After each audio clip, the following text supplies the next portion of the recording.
Dun dun.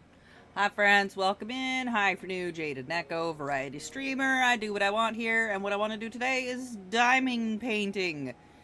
And am I the asshole? I will probably not be sleeping tonight. It's a busy legal week. So, not happening. Alright, here we go.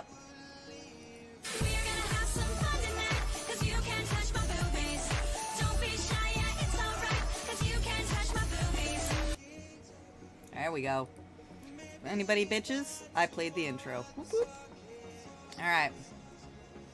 Pause the jams. Start the asshole. Oh shit, fuck. Late night walks. My wife There we go. was going on late night walks. I divorced her when I found out why. Question mark? She's getting ice cream. This story was posted in the Charlotte Dobre YouTube subreddit. It was called, "Am I the a-hole for divorcing my wife after finding out her late night walks had a specific destination?" This sounds juicy. Juicy. By the way, I would like to formally announce in a video, because I know I'm getting a lot of messages from everyone saying, Oh, there's all these fake accounts. there are fake accounts, okay? But I'm gonna let you know, this is my real account. Charlotte Dobre Top Videos is the compilation channel that is an official compilation channel, and Charlotte Dobre TV is the channel that we launched for Mike and my collabs and like fun stuff that we're gonna do on that channel. So these are official channels, okay? Official. They should be verified with a little check mark, and if you haven't subscribed, definitely check those out. Back to our regularly scheduled programming. I am writing this because I'm struggling with how everything went down and I need a sanity check. Background. My wife, 43 female, and I, 43 male, were married for 16 years. Unfortunately, we grew apart. I was not blameless in that. It took two to get us into the position we were in. We were great with our kids, 10 and 13, but had fallen into a pattern of trading off parenting duties rather than parenting together. Okay. I switched to a job a few years ago that allowed me to work from home 2 to 3 days a week, and this seemed to make things worse. It was like we were separated but living in the same house. Ooh. No bueno. I don't love the sound of that. Doesn't sound good. I tried to repair our marriage, but she seemed increasingly resentful of the time I tried to spend with her. It normally ended in her yelling at me and storming off. I admit I may be a lot to deal with. I'm not confrontational and normally shut down and try to ignore her when she did this. I know this is a bad way of dealing with it, and I'm working on this.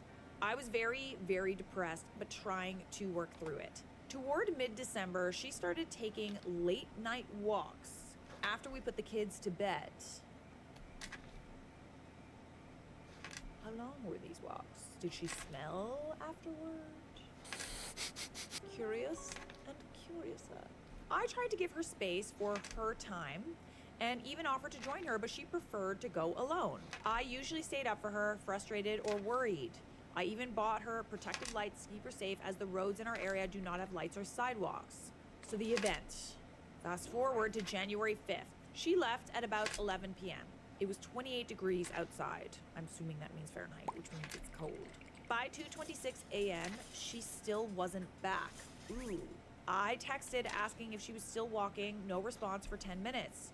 I called, it rang once, then voicemail. So I did something buttholey. I used the Find My iPhone feature. Gasp. I don't blame you. That's what it's for, though. I had never done this before, and I know it was an invasion of privacy. I mean, is it though? Like, what if something happened to her? I feel like that's like normal. It's a pretty regular thing around here. But a 4-hour walk in the freezing weather until 3 a.m. felt completely abnormal. I was worried for her, but honestly, I was frustrated and angry. I thought I could drive to her and bring her home. However, the location confused me. It showed her at a house in our neighborhood. Within a minute of me checking, 2 things happened. 1, she texted me saying she was almost home. 2, when I refreshed the map, her location services were turned off. Interesting. When she returned, I asked her where she was, and she said out walking. I confronted her with the screenshot. She claimed she may have walked down that street, which is a 30-minute walk from our house, but couldn't say for sure. She insisted she was not in any house on the map and must have locked on to that location. What does that even mean? I felt used and lied to. I slept on the couch. Asking for advice, she continued to deny everything, saying the phone was not accurate. She was my wife and I wanted to believe her, but I need advice. So I turned to the best source of wisdom, Reddit. And the comments were brutal. Brutal, but helpful. Here we go. I took another look at the location data and realized two things. One, I had actually been to that house before. It was saved in my phone as the home of one of my daughter's friends who lived with her single dad. Got a bad feeling about this. Well, it's either the single dad or your daughter's friend. Two, it showed that she was logged onto his Wi-Fi. How you gonna get out of that now? Like, you know? The next night, Dumbass. as she was getting ready for a walk, I confronted her again. I told her I knew who she was with and about the Wi-Fi. She finally admitted that she was at the house, but claimed they were just friends. Then why are you Naked! hiding it? Naked friends. Why didn't you just say But that at the beginning? naked You lied several times. You said you were on a friends. walk.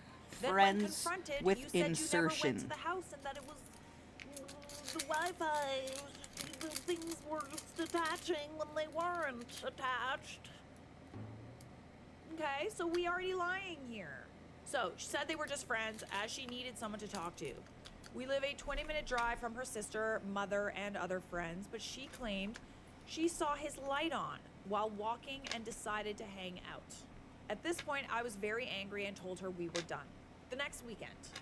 Throughout the week, things were very tense. She accused me of not trusting her, trying to control her, and not letting her have friends.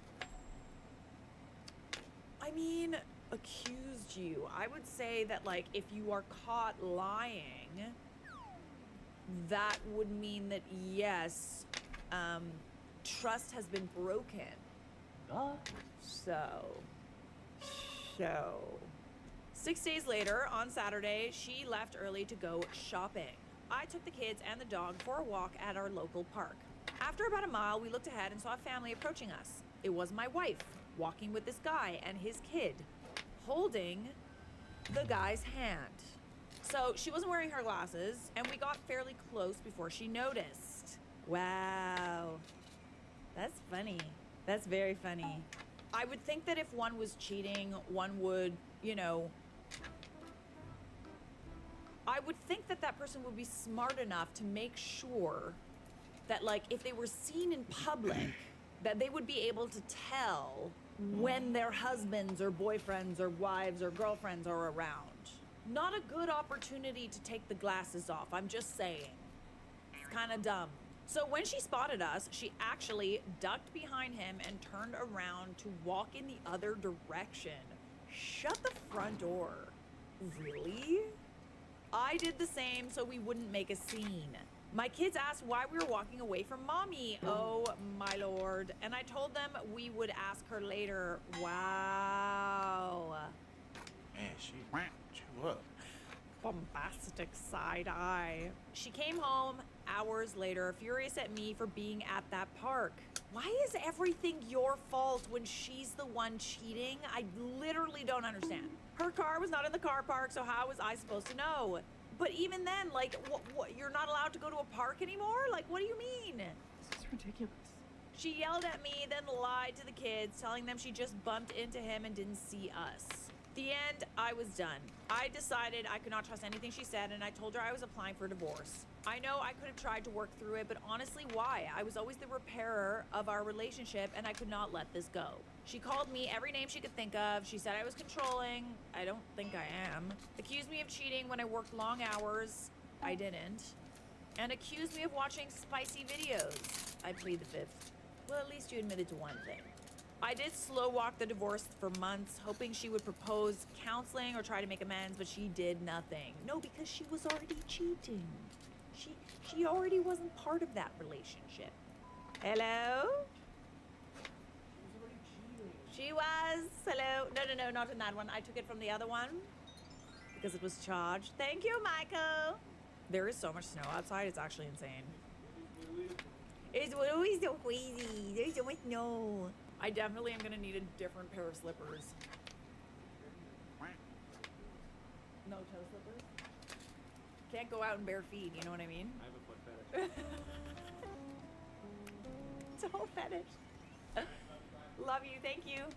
I truly believe that all of these excuses that she's coming up with are literally just her trying to justify her cheating and the relationship ending. She's trying to make her partner out to be this like horrible person, blame him for everything, for the marriage failing.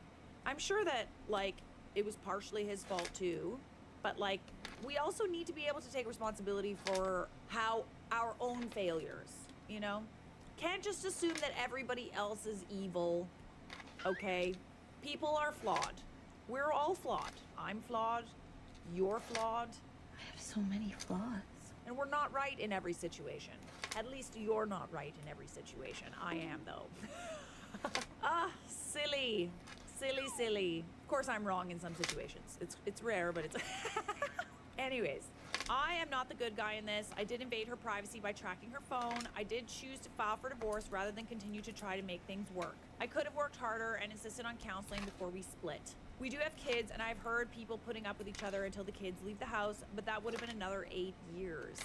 So am I the a-hole for divorcing my wife after finding her late night walks had a specific destination? Listen, you could have fought, but she could have also, you know? I think the fact that she didn't, you know, she was caught doing all these things, you know, decided to just blame you, didn't want to work on it. Like, both people need to want to work on it, okay? I wouldn't beg to be with someone. I hate that shit. There's something weird about someone like, no, go to counseling, I swear. I had a friend say that once when I was like trying to break up with her as a friend. It's so weird breaking up with a friend. She's like, let's go to counseling. I'm like, I'm sorry. You can go to therapy. I'm not going to like friend therapy with you. It's pretty weird. It's like the last resort kind of thing, but it's still just like, I don't love it. Both people have to want to do it. Otherwise it's like, no bueno. Not happening. Not worth it. So, besties, we do have an update. You want it? You want it? I know you do. I know you want the update. Yeah, you do. Do you guys like it when I talk to you like a dog? Yeah, do you want an update? Do you want an update? Yeah. Yeah, you do. Okay, that's enough. It's kind of condescending. Don't mean to be. Sorry, folks, sorry. So OP addressed some of the comments saying, you know, this only happened a couple of times. You didn't put up with it for a long time. Why didn't you confront the guy? Okay, if you mean physically confront him, no, honestly, I do not blame him. He did not tempt her or trick her and had no promise to me apart from common decency. If my ex could convince me that this was made up, then I have no idea what she told him. Some people saying like, this is obvious, like you're an idiot. But when you're in a relationship for 16 years, you really do trust the other person, or at least you think you do. I mean, yeah, because like, if you spend 16 years with someone, you would assume that like you could trust their word at face value, right? I think it's like hindsight is 2020. Like it's so easy for people in Reddit comments to be like, you're dumb, nah, lightning is in, divorce. But it's like, okay, no, it's not that simple. Yeah. It is now December, the following year, and the documents are signed. I will be divorced in a few weeks. The process was horribly painful, but I'm happier than I have been in years. It was tough at first. I made the decision to cut off all our joint friends. I did not want them to take sides, though this was probably unhealthy. Since I do not have family, I was alone, feeling like a failure and a reject. I was spiraling. Fortunately, I did get help in time and found a wonderful therapist who helped me and does not take any bull poop. The divorce took a long time. My ex had knee surgery in Feb, and I took care of her as best I could. It's generous. I was trying to still be a good husband and figure things out, but things became worse and worse. I did still love her, but my ex made no attempt at reconciliation in months. Finally, my therapist told me she does not want you anymore, leave her alone. And it finally sank in that we're done. Pat on the shoulder. It is now December and the divorce is almost final. I am happy and comfortable with my menagerie of pets, who are a lot to manage, but I love dearly, especially my wonderful opinionated husky. I have a great relationship with my kids. With the advice of the therapist, I told my son, 14, what happened. We had some difficult conversations, but it brought us closer. The three of us love to listen to Charlotte Dobre's YouTube channel, which prompted me to post my story, as I was very happy to read his comment. I decided not to try to reconnect with my old friends. One tried to yell at me in front of my own kids, and others helped my ex move. I have no idea what my ex has been telling them, but only one reached out to ask how I was doing. Oh, she's probably saying the most awful, the things that she was saying to your face, she's probably saying much, much worse behind your back. Bizarrely enough, I will miss my mother-in-law, who was a dear lady and a gem. I now have a great group of friends that match my weird energy. It might surprise people, but after over 9 months of denial and telling me I'm crazy, my ex and this guy are officially together. I wish them the best of luck. See, she wasn't fighting for you because she was already dating somebody else. So rude. As for me, I wanted to wait until the papers were signed before I asked anyone out, and I have a date this weekend with someone very nice. He's so good. My first date in 16 years. It's been a hell of a year, but I think I'm finally ready for my second act. Thank you for sharing. Thank you for watching. Congrats on the divorce, okay? You deserve it. So no, you're not the a-hole. When people ask me why I'm not in my family pictures, I'm gonna tell them the truth. Oh, that's a loaded title. Ooh, I love it. I think I'm excited. I'm excited. A couple of weeks ago, my wife asked if we could have professional family photos taken. I said that money was too tight between our daughter's birthday, a trip to her parents for Thanksgiving, and Christmas. I asked her if we could wait until after Christmas, and she said no. Sorry, what? Okay. She never brought it back up. I didn't think anything of it because I assumed she was planning on taking them herself. The other day, one of my tires blew out, and I went to our emergency fund to cover it. That's when I discovered she took $300 out of it to pay for photos. $300 effing dollars. So this is the thing, like, photos are a luxury, okay? They really are. Like, paying a photographer is a luxury. It's not a necessity. Furthermore, it is entirely possible to take really, really good pictures with a phone for free. What a deal. You can also go, somewhere like, oh God, I don't even know, the Bay used to do it. Like Sears. Is Sears still open? I don't know, like a department store. Don't department stores have like photo booths where you can go take family pictures? I fail to understand why we're spending money that we don't have on luxuries that we don't need. I know it sounds pathetic, but when I saw that I broke down. The last couple of years have been horrible for us. I got laid off and she got sick in the same year. We eventually both found new jobs, but we never fully recovered financially. It took months and months of hard work just to get our emergency fund to that point. Now half of it is gone right before Christmas for frickin' photos. When I confronted her about it, she didn't even try to deny it. She just said she deserves to have nice photos. What are you talking about? I mean, but you don't need, listen, I'm all for, paying photographers and stuff like that, but it really is a luxury. It's not something that you need. And I take perfectly good photos on my iPhone. You can literally buy one of those point and shoot digital cameras with a flash for $50, and they take amazing photos. Amazing photos. And then you can use that camera for literally the rest of your life. Or until it breaks down because it's only $50. But you get what I'm saying, right? You don't need to hire a photographer and book a studio session to get nice photos. The photo session she booked is next Saturday, but I won't go. She keeps threatening me, saying that people are going to ask why I'm not in them and that I'm going to look bad. I'm sure she's right, but I'm counting on it. When people ask why I'm not there, I'll tell them exactly what happened. I don't care if it's in person or on her Facebook page. I'm gonna let everyone know what she did. Since having pictures to show off is more important to her than our family safety, it seems only right that her family and friends should know that. I feel like I'm married to a stranger. The woman I married would have never betrayed me like that. First of all, she took money that she was not entitled to pay for these photos. Facts. I feel like it would make sense to maybe try and reach out to this photographer to see if you could get your money back. You might not, honestly. Like, you really might not, but it kind of sounds like you're in a bit of a bind. And listen, the photographer has a right to say no, but like, it kind of sounds like your wife took money that didn't belong to her and used it. Like, you don't have tires. Like, you literally don't, like, you can't drive. Like, that is way more important than photos. It maybe if you reached out to the photographer, they would make an exception for you because someone booked them with stolen money. Like, am I wrong? I feel like I'm not wrong. Anyways, we'll see what happens. Okay, so OP said, I contacted the photographer directly.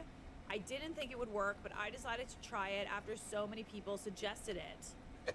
Great minds think alike. I told my wife that I changed my mind about the photos and asked to see the photographer's other work.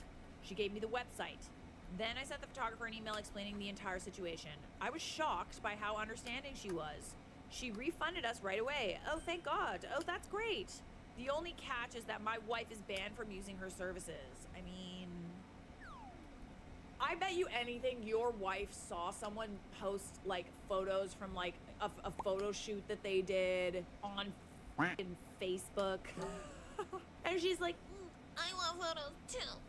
I want to post them on social media. and that's what motivated this entire thing. Like, I swear to God. She saw someone else do it and she wanted to do it herself. How original. I guarantee you that's what happened. I had planned on sitting my wife down to talk. However, the photographer sent her an email before I could. She was pissed. She wouldn't stop yelling at me until I told her I was considering leaving her. Oh, okay. Oh. She calmed down after that. I told her how angry and disgusted I was that she would act so irresponsibly. I asked her why she would do something like this. She said she deserved nice photos after the last couple of years. Okay. But like, I feel like you could make that argument for like literally anything. I deserve a Mercedes because I've had a really year. Everybody deserves to treat themselves once in a while, okay? But within reason, all right? If we are at the point where we can't afford to pay for like emergencies, and we are instead choosing to spend the money that's meant for emergencies on things that we don't need, like nobody needs a photo shoot. I'm just saying. Oh man. I pointed out that we both had hundreds, if not thousands, of family photos saved on our phones. She said they weren't high quality enough, that we didn't look nice enough in them. I responded back that we could have gone to JCPenney or just waited and budgeted for them. Yeah, okay, this is what I'm saying. You can go to JCPenney, or like, I'm Canadian, so we don't have that, but like, you can just go and book one of those like sessions. I don't even know how much they are. They're not that expensive. I can't imagine that they're more than like $100 or $50 or something like that. She said she didn't want JCPenney style portraits and that she wanted Christmas pictures. Come on, up on Santa's lap. Again, there's other ways around it. Like, you could go and get like a point and shoot camera. Everybody looks really nice, and you take photos in front of a Christmas tree and you get that printed. And like, honestly, there's ways around it. You don't need a photographer to have nice pictures of yourself. I told her it doesn't matter and that financial safety was more important than freaking photos. I said if she didn't agree, it meant that we were incompatible as a couple. She apologized, but didn't agree. She wants us to stay together and try to work through our issues. I agreed to try on 2 conditions. 1, we separate our finances, and 2, we do trial separation. She agreed.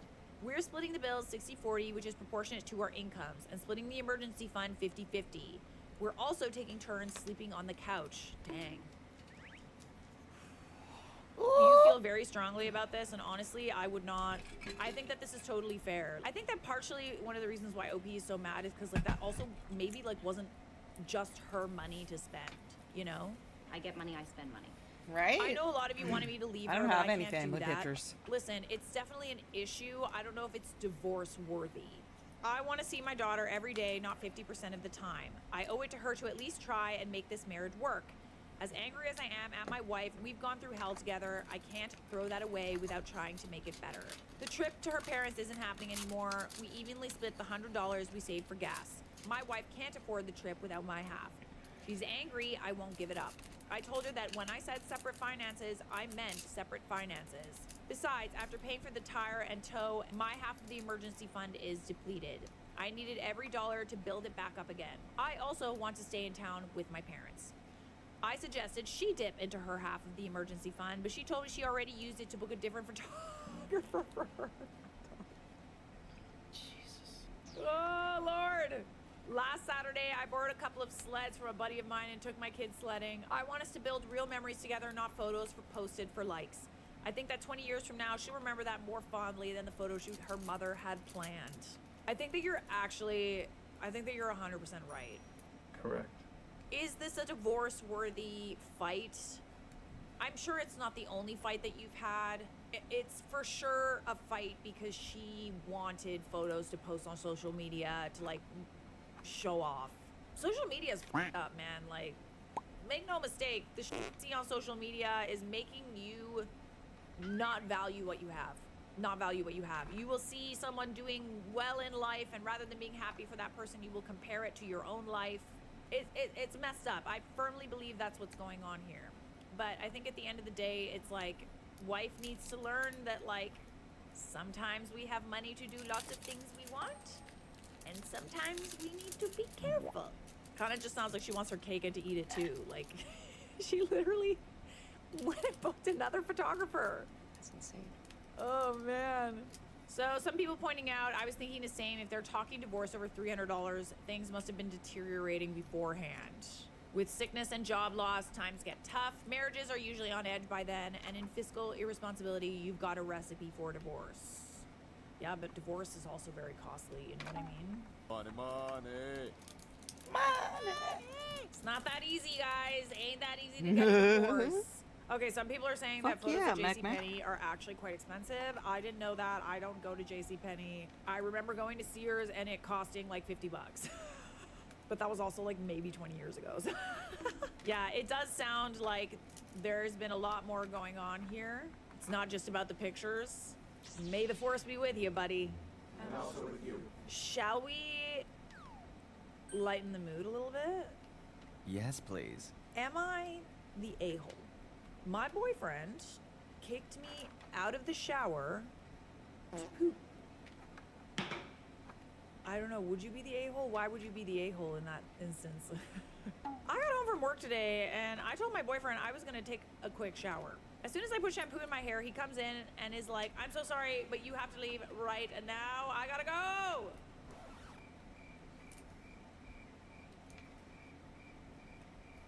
I respond, dude, no, I'll just close the shower curtain and you can go.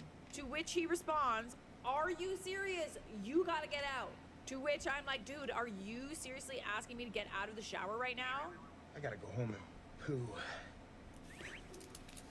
Oh my goodness. Oh man. I mean, when you gotta go, you gotta go. I don't think anybody's the a-hole in this scenario, but like, Damn. oh man. I also would not want to take a shower with someone next to me. That'd be so stinky. Maybe that's the point. Okay, some background.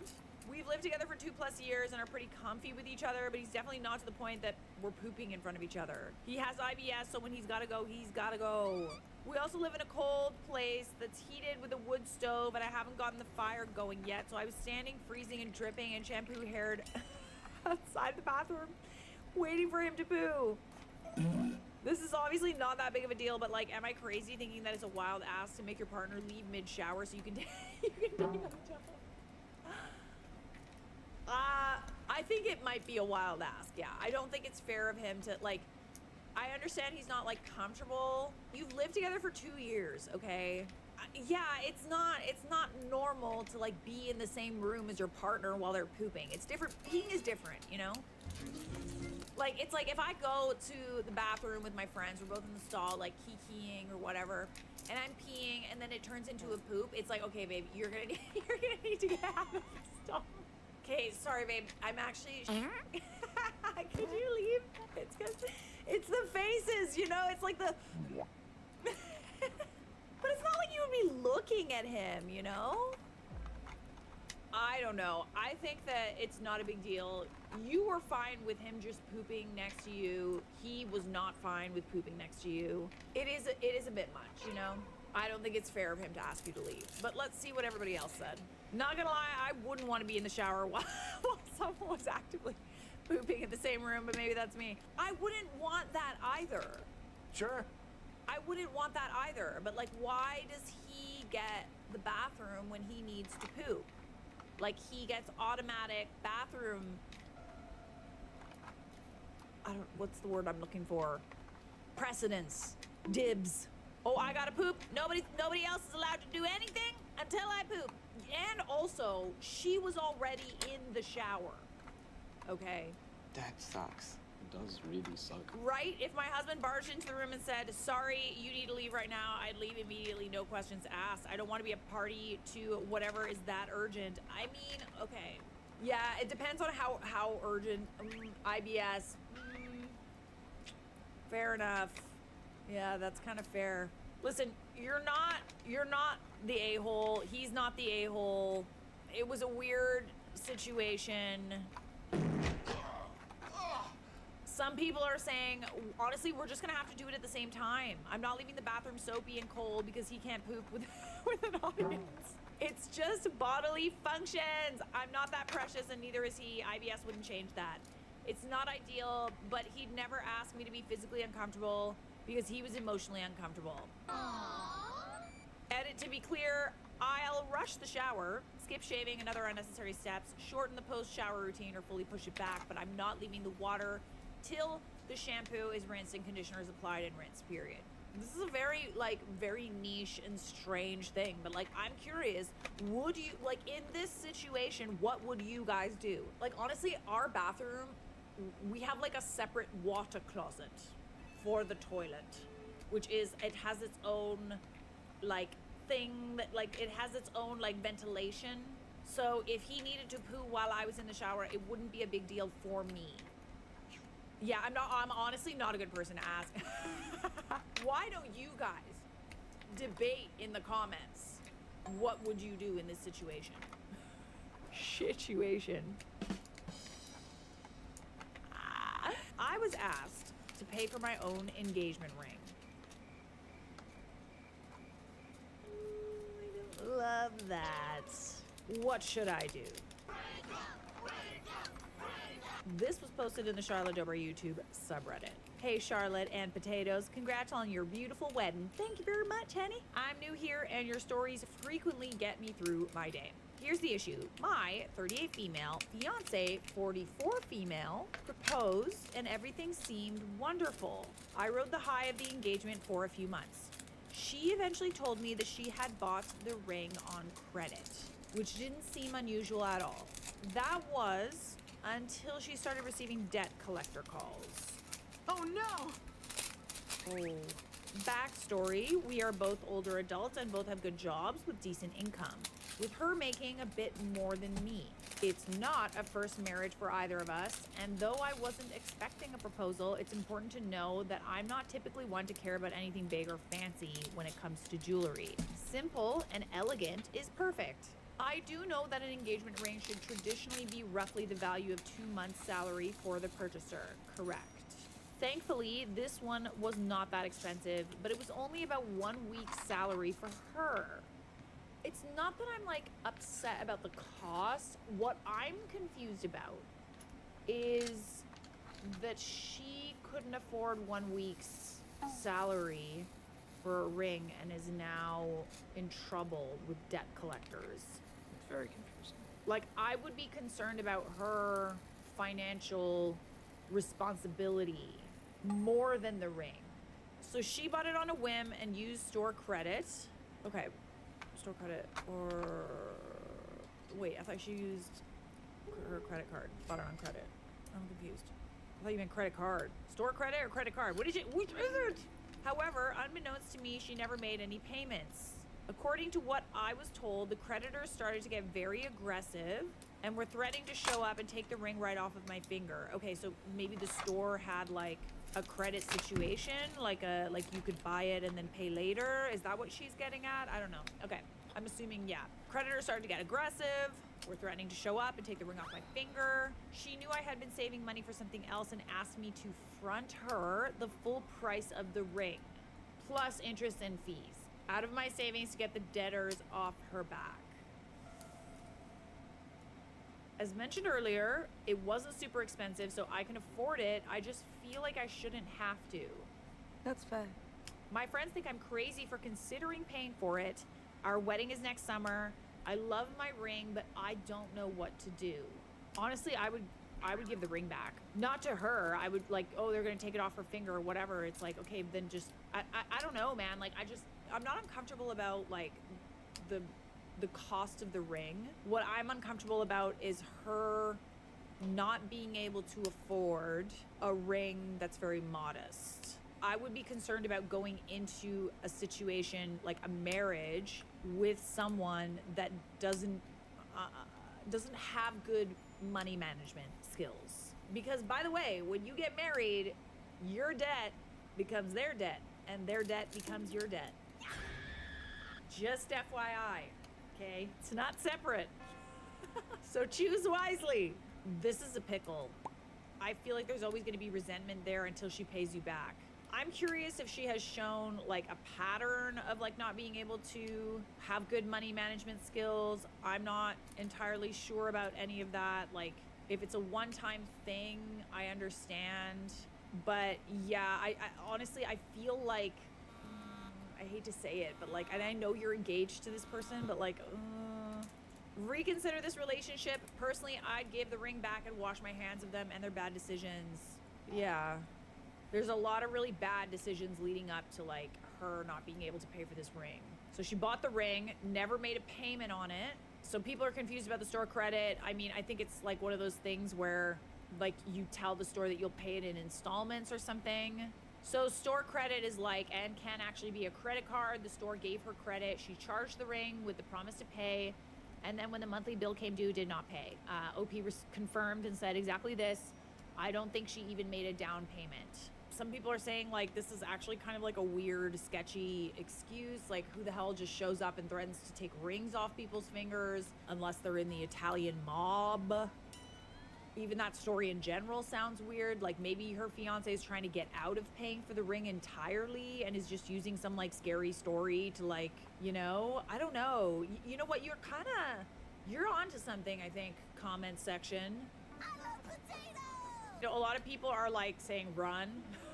Like, saying the same things that I am. Dude, she's bad with money. Like, just full stop, okay? Let's just so you know, guys, it's rough out there. Believe me, it's rough to find someone that's even nice, okay? Lots of people are not very nice. They're not kind with your feelings. Poophead! But if you do happen to find somebody nice, you're single, and they have money problems, be very wary, because their money problems are going to become your money problems.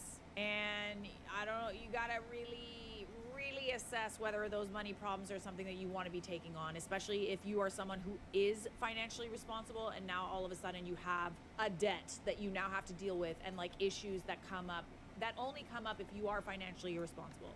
So we do have an update. Oh, we got an update, you guys. Hell yeah. Well, that escalated quickly. It's over. Sorrows, prayers. I gave the ring back.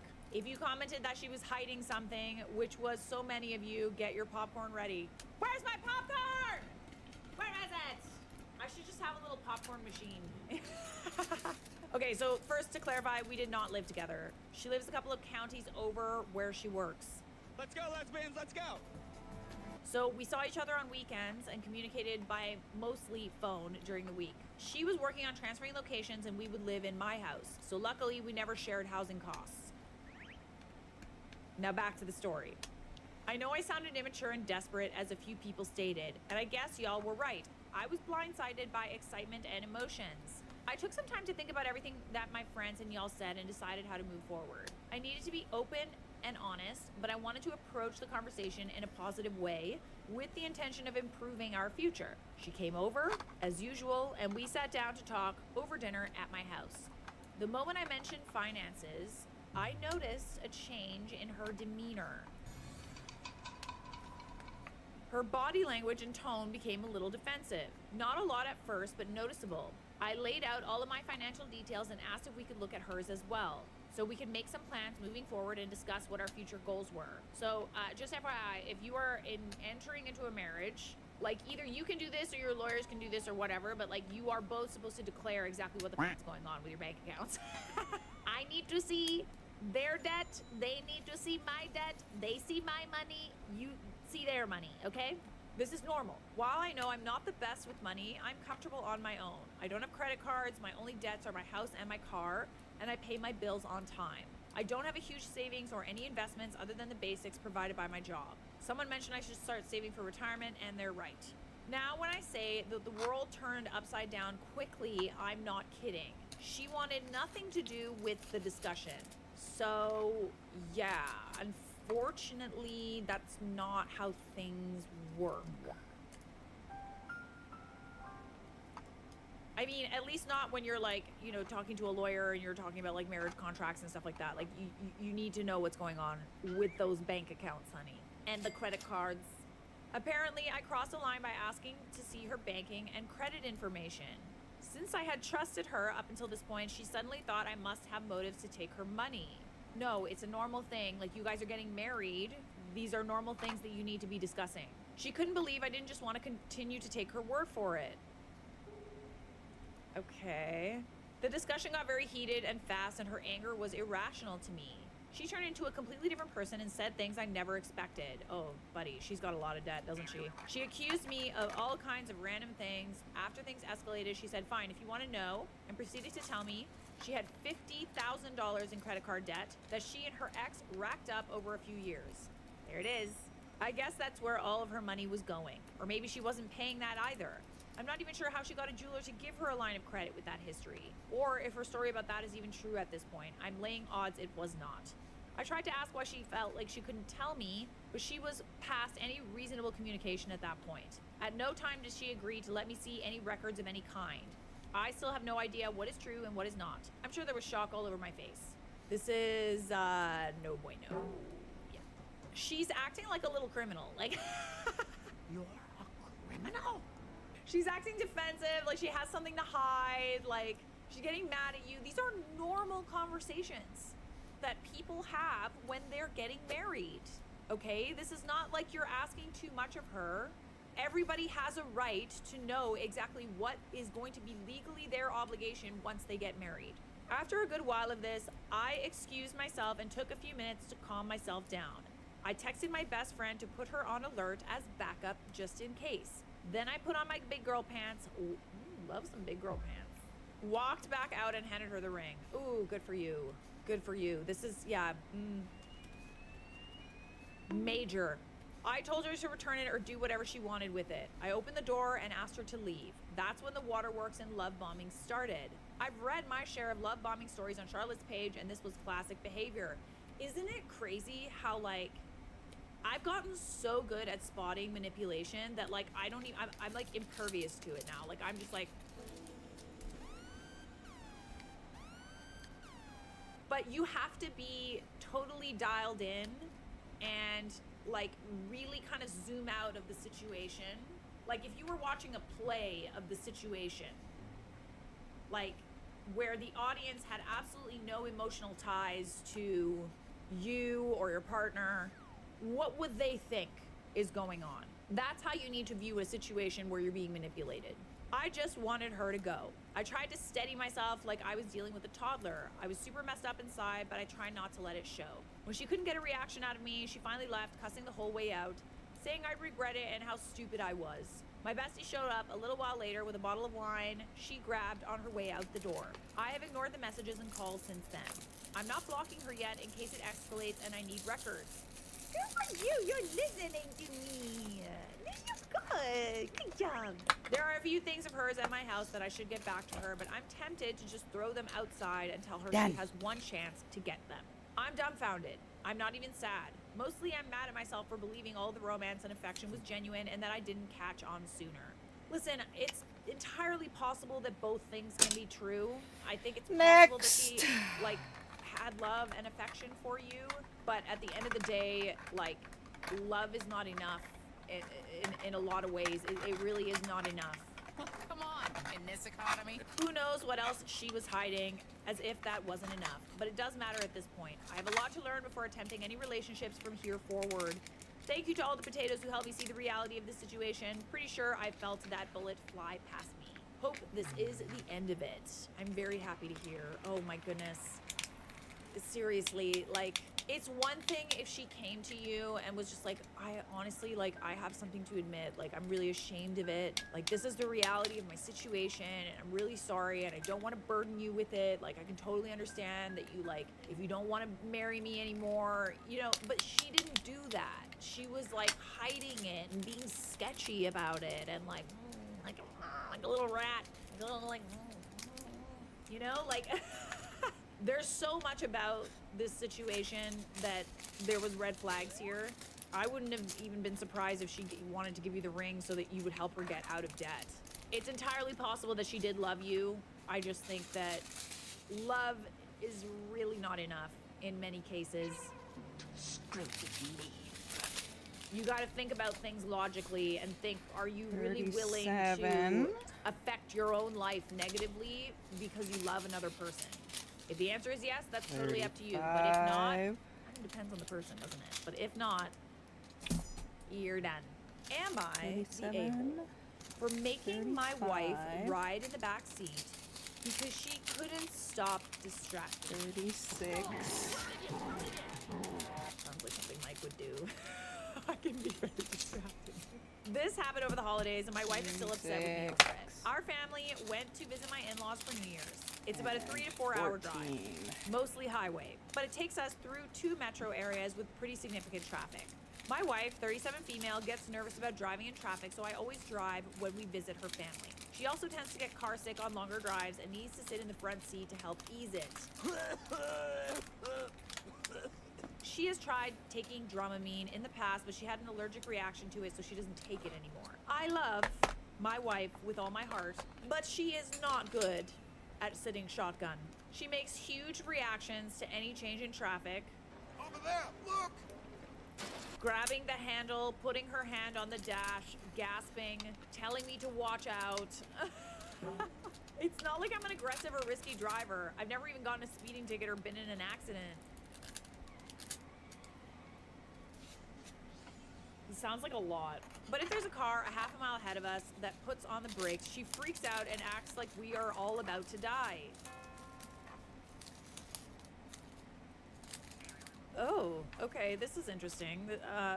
Very niche problem, I have to say. It's incredibly distracting. Yeah. I've talked to her multiple times about how her reactions actually make it more difficult for me to concentrate on driving. But she says she can't control herself because she's nervous in traffic. On the way to her family's place, she sat up in front with me and traffic was pretty bad. Lots of slowdowns due to weather conditions and in general, just kind of slow going. But I've been driving in cold weather my whole life and I know how to control my speed and give lots of extra space to any surrounding cars. I understand you can't control anyone else on the road and accidents happen, but I do everything in my control to keep my car and the people inside safe. Well done. The entire drive, my wife was on edge, making all the reactions I mentioned. It's very distracting to have someone next to you doing that sort of thing while driving. She's literally putting you guys in danger by being scared about the danger. Irony. She got like a thing going, like what's going on? What's going on here? I've literally never heard of this. This is very odd. I mentioned this to my wife numerous times on the drive and she always deflected blame at me for the way I was driving. Okay. If she's gonna backseat drive and she has all the issues with you driving, then maybe she should just drive. Like, I absolutely cannot stand a backseat driver. It drives me absolutely insane. Drives me insane. When we were getting ready to head home, I told my wife she needs to sit in the back and our 14-year-old son will sit up front with me. I told her it's either that or she drives us home. She got upset and started giving excuses about her car sickness. I told her to take some NyQuil or something else to help her sleep, but she refused and told me I'm being a jerk. She sounds very neurotic. Oh my goodness. I told her she can drive then and she refused that. Dude. Eventually, she reluctantly got in the backseat with our 11-year-old daughter. The ride home was much easier traffic-wise, and my wife sat pretty much silent in the backseat the entire time, pouting. Now, don't pout. I'm not pouting, you are. Brother. What a silly, petty fight. When we got home, she told me she felt ill the entire drive, but didn't say anything because she didn't want to make a big deal out of anything. She told Good. me I humiliated Do it her more by making often. her sit in the back, and that I should be more considerate of her feelings, or maybe she should be more considerate of yours and your family's safety. No brainer. Oh my goodness, this is hella ridiculous. Like, is there some sort of like condition that like explains this? Like, I fail to understand why she's being so neurotic about this. This sounds really annoying. She's literally doing the exact thing that she's afraid of. Okay, she's worried about the safety of her husband's driving. But by her constantly distracting, and not only that, but like creating a lot of anxiety too. Like, can you imagine, like, when I'm driving, which is rare, I need to have like complete and total like serenity. I need to be focused. I don't want anybody to talk to me, and I'm still learning, right? But like, I need to focus. I cannot even imagine needing to get from point A to point B in traffic with a million things I need to worry about, and someone being like super neurotic and like weird next to me and distracting me. Oh, hell no. Accident waiting to happen. I guess there's like a lot of people who have experienced this. Like, I have literally never heard of this in my entire life. I guess it's something to do with the fact that like sometimes people are in accidents and they get really, really nervous. Trauma. Okay, yeah, maybe is there some sort of trauma associated with the nervousness in the driving? Like, what caused this? Oh, and someone pointed out, not the a-hole, she just proved she can control herself. It's a Christmas miracle. Oh my god, yeah, that's a very good point. It's interesting that when she's upset, now all of a sudden she gets really quiet. Also proves she can do a 3 to 4 hour car ride in the back without getting car sick. 2 miracles for the price of 1. Very good point. People are like, she's an attention seeker. Not the a-hole. Funny how she could control her uncontrollable reactions from the back seat. Yeah, it is very interesting that like she suddenly was able to shut up when she was upset and pouting, but not when she's in the front seat. Interesting. Very, very interesting. So I'm gonna go with not the a-hole, but that's some weird behavior you got going over there. Some weirdness. That was some relationship drama. Hope you enjoyed. Subscribe! Whoop.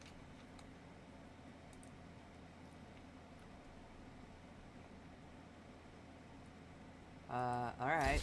Taylor Momsen was pushed into the entertainment industry when she was just 2 years old. By 7, she became Cindy Lou Who in the cult classic How the Grinch Stole Christmas.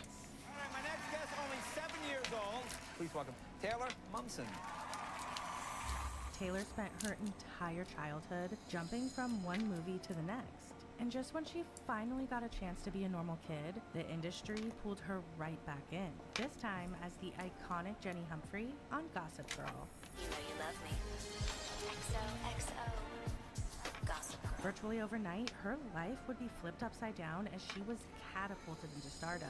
Taylor wasn't just acting on Gossip Girl. Gossip Girl became her life. Paparazzi followed her all throughout New York City.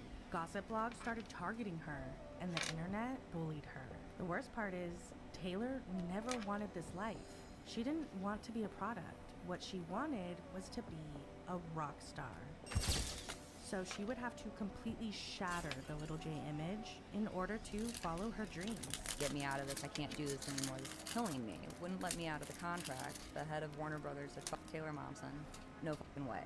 And what came next was years of backlash, controversy, and non-stop media harassment as Taylor tried to claw her way out of Hollywood's grasp. So grab a floaty and a snack, because I'm diving deep into how Taylor Momsen escaped Gossip Girl, and how she became one of the most scrutinized teenage girls of 2010 in the process.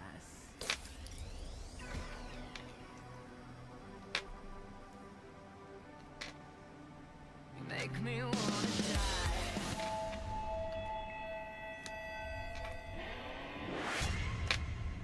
Googled your full name, city, and state, you'll be shocked at how many of those weird people finder sites publicly share your private information. That's all because of data brokers who collect and sell your personal data, making identity theft easier than ever. That is why I absolutely love our sponsor, Incogni. I take internet safety very seriously and have been personally using Incogni for almost 4 years. In that time, my information has been removed 608 times from 237 Yo, data yeah, blah, How blah, Incogni blah, blah, works is blah. by skip deep at incogni.com/deep or click the Oh, link below damn. to get 60% Sorry to hear that, off Mech. an annual plan. Thank you again Maybe to they can Incogni. reattach Now it. let's get back to the twisted world of Taylor Momsen.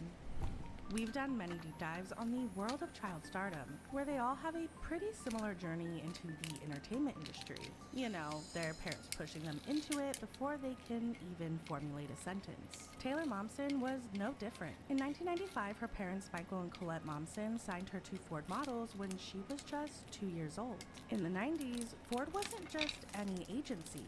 It was the agency if you wanted your kid to have a shot at the child star pipeline. Brooke Shields, Lindsay Lohan, Raven Simone, just to name a few, all got their start at Ford. Because Taylor was such an outgoing, chatty kid, pretty immediately the agency recommended that she get into acting.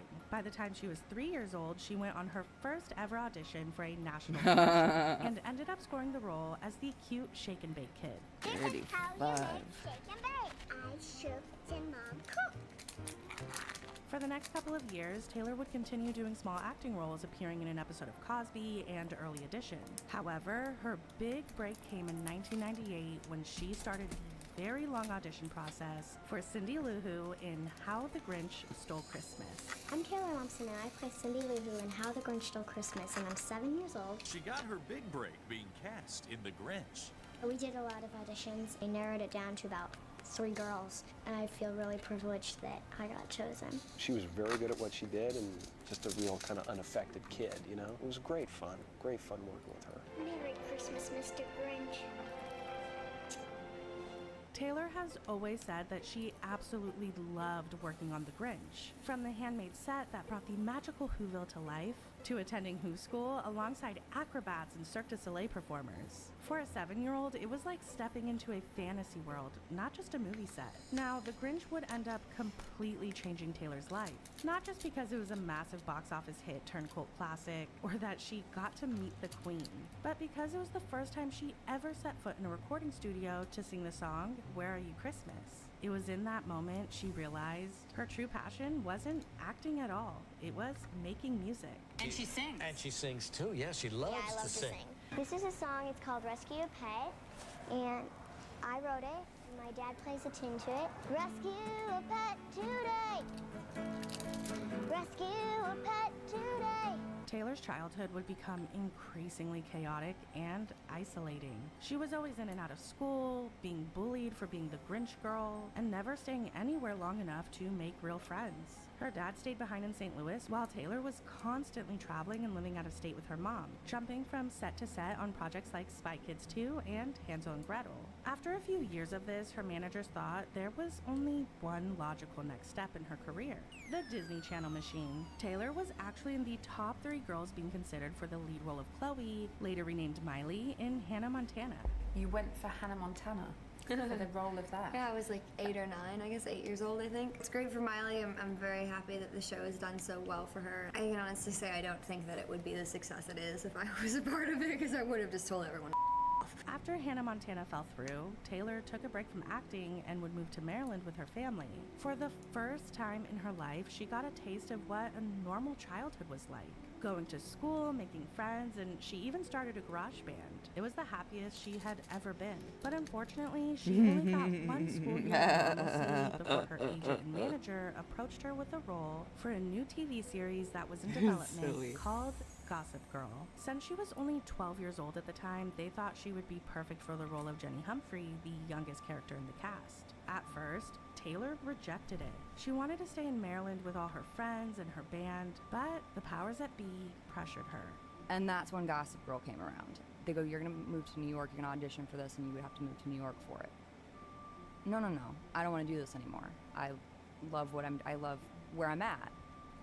And 12 at the time, and my agent, my manager, they all flew to my house to convince me to audition for this, going, this is gonna be a great opportunity, and you'll get to move to New York, and it's fashion based, you love fashion, and you love New York, and blah, blah, blah. So, long story short, Ended up going to New York to audition for it. Where are your parents at this point? Oh, they're there. They're encouraging the Hello, encouraging Balls! this choice. Gossip Girl had Hi, actually been in Nico. development since 2004, when Warner Brothers won a bidding battle for the book series. At first, they were going to turn it into a feature film focusing mainly on Blair Waldorf, who was going to be played by none other than Lindsay Lohan. My By heart. 2006, the movie deal had fallen apart. But Alloy Entertainment, the production company behind Sisterhood of the Traveling Pants, thought it would make for an incredible TV series. So they brought in the creative force behind the OC, Josh Schwartz and Stephanie Savage, to develop the show for the CW. Fast forward to early 2007 when Taylor Momsen packed her bags and headed to New York City to film the pilot. At first, the set was pretty lonely for her. Her co-stars Queen Bee, Leighton Meester, Ed Westwick, Chase Crawford, Blake Lively, and Penn Badgley, they were all adults and she was still just a kid. Looking back, it's actually pretty shocking that they cast someone so young to play Jenny. If you watch Gossip Girl, then you know the storylines can be pretty heavy. Like in the very first episode, Jenny gets assaulted by Chuck Bass, which just seems like a lot for a 13-year-old to film. Who's the newbie? Jenny Humphrey. She's a freshman. I love freshmen. They're so... Fresh. Good morning, Upper East Siders. Gossip Girl here. Your one and only source into the scandalous lives of Manhattan's elite. Between the A-list parties and the smoking hot scandals, I'm not gonna lie to you, it's a pretty fabulous life. You know you love me. Gossip Girl premieres Wednesday, September 19th on the CW. That's why your old brain is rot. 2007, Rot. Gossip Girl debuted to 3.5 million viewers. For the CW, Oh, it's which totally was normal a to much smaller assault network, children. These numbers were What? super impressive, even beating out One Tree Hill. Which, side note, I have an entire video on One Tree Hill on my personal channel, Shelby Search Bar. I'll link it down below in case you want to check it out. It's a wild one. Anyways, Gossip Girl came at such an interesting time in the world. We were shifting from tabloid print media to instant celebrity news online. It was 2007. Gossip blogs like Perez Hilton had exploded in popularity. Everyone wanted to see what Britney, Paris, and Lindsay were up to in real time. Gigi Never really was tapped interested. into the world's obsession with gossip blogs and socialites. We were also entering a financial crisis right as the show aired, so people flipped on their TVs to step into the elite world of the Upper East Side as a form of escapism. All of this combined completely blew the show up, catapulting the entire cast into superstardom. No one expected Gossip Girl to become this cultural phenomenon, especially not Taylor. She thought it was just another job and was totally unprepared for the overnight fame. All of a sudden, the cast lives were mirroring the show. Paparazzi chased them all over New York City, while Perez Hilton sent out blast after blast. They were truly living the Gigi life on and off the set. Suddenly you're being photographed as a character by paparazzi and put into the tabloids as Taylor. And I'm getting hate from things I did on the show that I have nothing to do with. And so I think, and I was young, I was 14, and that's something that I hadn't dealt with before. They were coming to my house. They were going to my sister's school.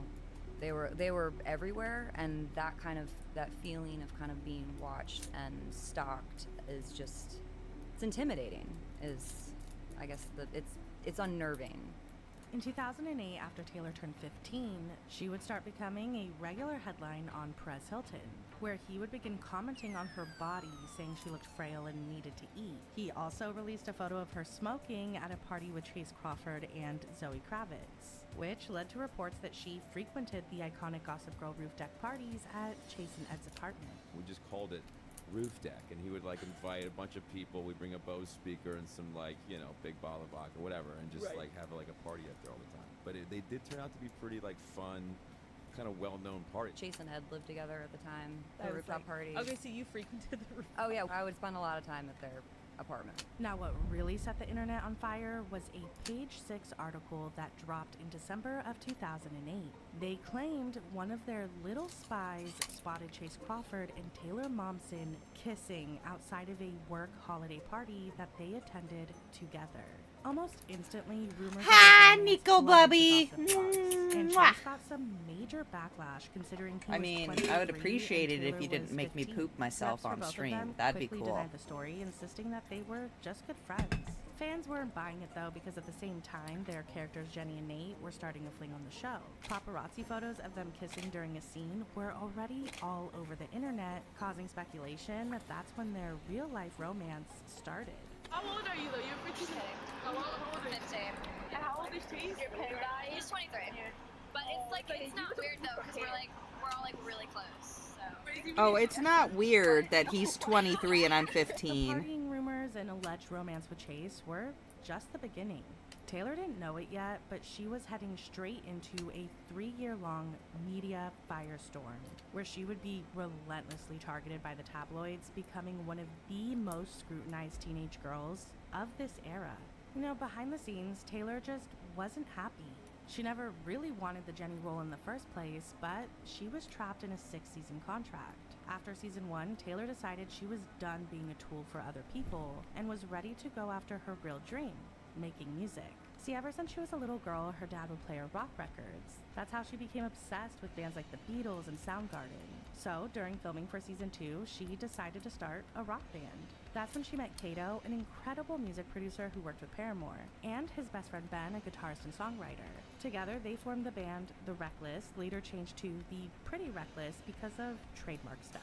The name of the band's called The Pretty Reckless, and you know, so it took a while because while I was working on the show, I would start working on the show probably 4:30 in the morning and get picked up, work until about 7 or 8 on the show, and then go to the studio and record and write until like 2, 3 in the morning, and then do it again. So I was sleeping like 2-3 hours a night type thing.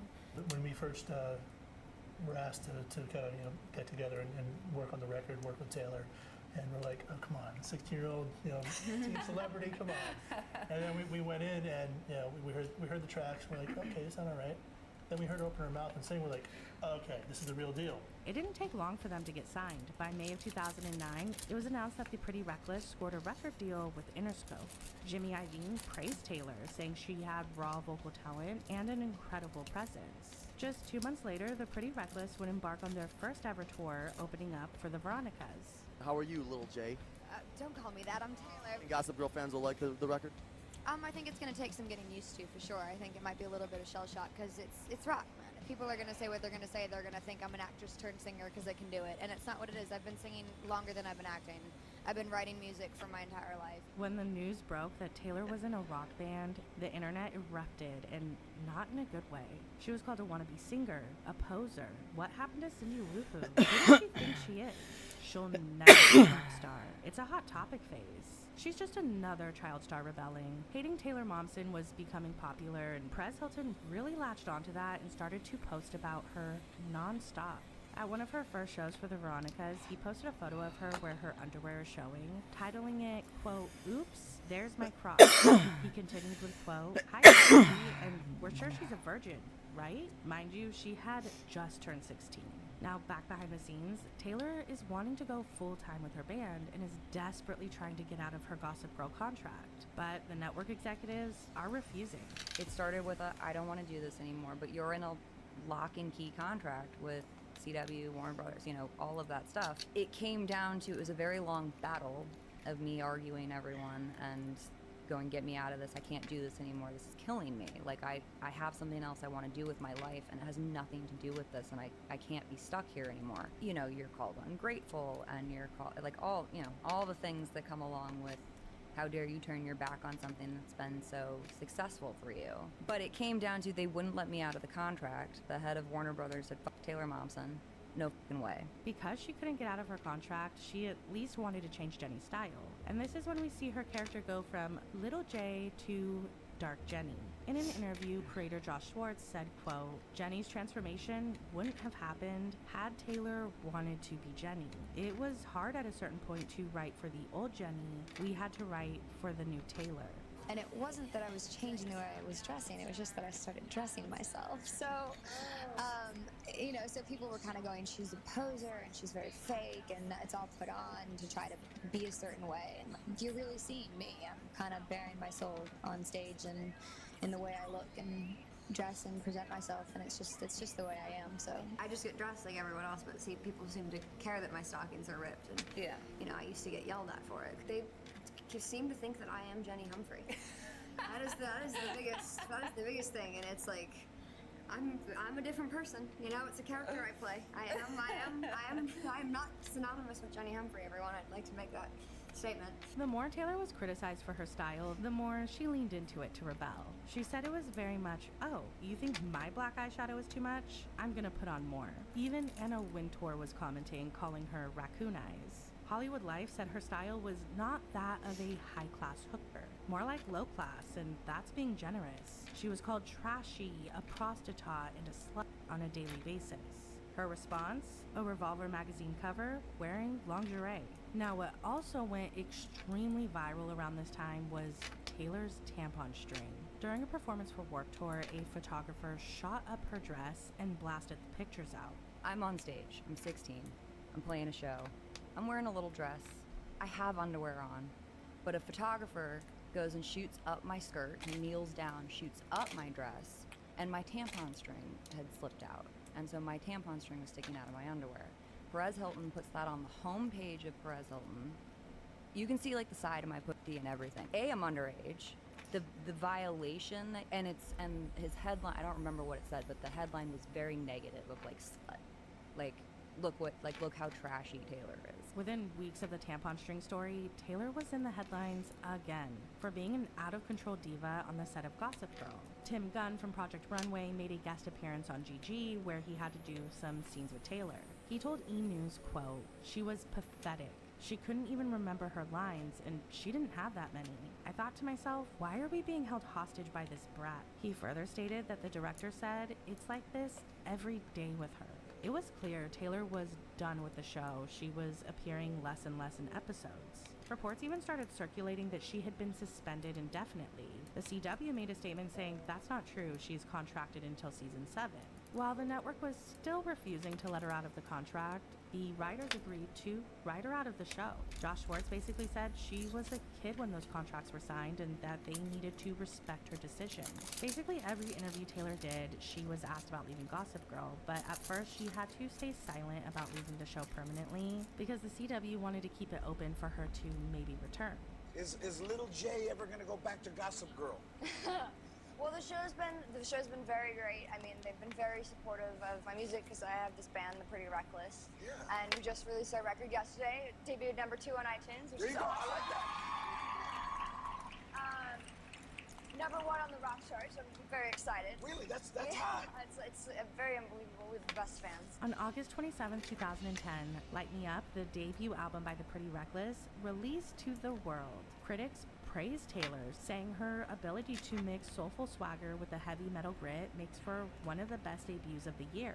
Just a few weeks later, TPR's music video for their single, Make Me Wanna Die, finally dropped after being held up in legal since in the original version, Taylor fully stripped down. Now that Taylor was officially free from Gossip Girl, she was able to embark on the 2-year-long Light Me Up tour. Even though she was moving on with her life and doing what she loved, that didn't stop article after article from continuing to come out. Taylor Momsen has been shocking people with her outfits and behavior for months now. Now, photos were snapped of Momsen on stage with her band, The Pretty Reckless. She opted to go braless for the gig and decided on placing X's with black tape over her nipples. Taylor, what do you think the significance was flashing the crowd yesterday? Think flashing a younger audience is appropriate? Do you think mothers would approve you flashing a younger audience? The media really started to question, where are her parents? Well, Taylor stated that she graduated high school when she was 16, and in New York, she was legally an adult. Many publications assumed that meant that she had gotten emancipated. When asked about her parents directly, Taylor said they put her in the industry when she was 2. She didn't have a life. She woke up and realized she was a product. Now, Taylor also made sure to mention that her parents are super supportive now. My parents are very supportive. They're both very, very proud of me. Because they know who I am. That's the thing is, what I'm conveyed is a very different thing in press and tabloids like to make me look like something that I'm not. The controversies didn't stop. Taylor would find herself in hot water for bashing pop stars. She was constantly being compared to Miley Cyrus since they were both in their rebellious era, and this would really upset Taylor. Quote, "There is no comparison between us. I'm a rock star and she's a pop star. It's ridiculous that Disney is as relevant as it is today, even with adults. Where's the real music?" Taylor then took a jab at Rihanna for her new rock look. Now Rihanna is wearing fucking leather jackets. It's really annoying. She also had a little tiff with reality star Heidi Montag, who was trying to break into the music industry. Taylor had written and recorded a demo called Blackout when she was 8-ish years old. That song was given to Heidi for her debut album Superficial. And when Taylor heard her song on the radio, she said, "Okay, dude, you're singing an 8-year-old's words, but that's cool." I didn't really want to release the songs I wrote at 5, so you know. No.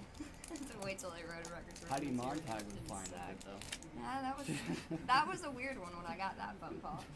Jeez, yeah. What? Someone just sent me the song, and I was like, "Is this for real? I don't know how did she even get this?" But in recent years, Taylor has really reflected on the way she was treated in the media and how she herself came across in interviews. She admitted she was a little wild, but she doesn't think she was the ass they made her out to be. People thought the band was just a phase. She said the phase was heels and the outrageous outfits. Like everyone else, she grew and matured, but rock and roll was never a phase. My image was a little out there, and I was very, now I call it pretentious. I look back on it and I go, oh, it's like cringy how pretentious some of the things I would say was, and how I'd speak and carry myself. And I think that some of that pretension came across extra because I was being defensive, because I felt like I constantly had to defend who I was as a person every time someone asked me a question. In 2012, Taylor did return as Not So Little J in the series finale of Gossip Girl, marking the last time she would ever set foot on a TV or movie set. Through the years, the Pretty Reckless would continue to release albums and tour nonstop with legendary bands like Guns N' Roses, AC/DC, Foo Fighters, and with Soundgarden, the band she idolized more than anything. The Pretty Reckless has gone on to make chart history as the first ever female-fronted band to have 8 #1 singles. The 8th single was her recent rock cover of Where Are You Christmas, which is such a full circle moment watching Taylor embrace her Grinch beginnings 25 years later as she re-records the very song that made her fall in love with making music. And I am Cindy Lou Who.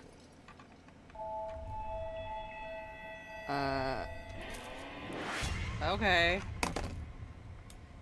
Okay. Thanks for the lurk, Nico.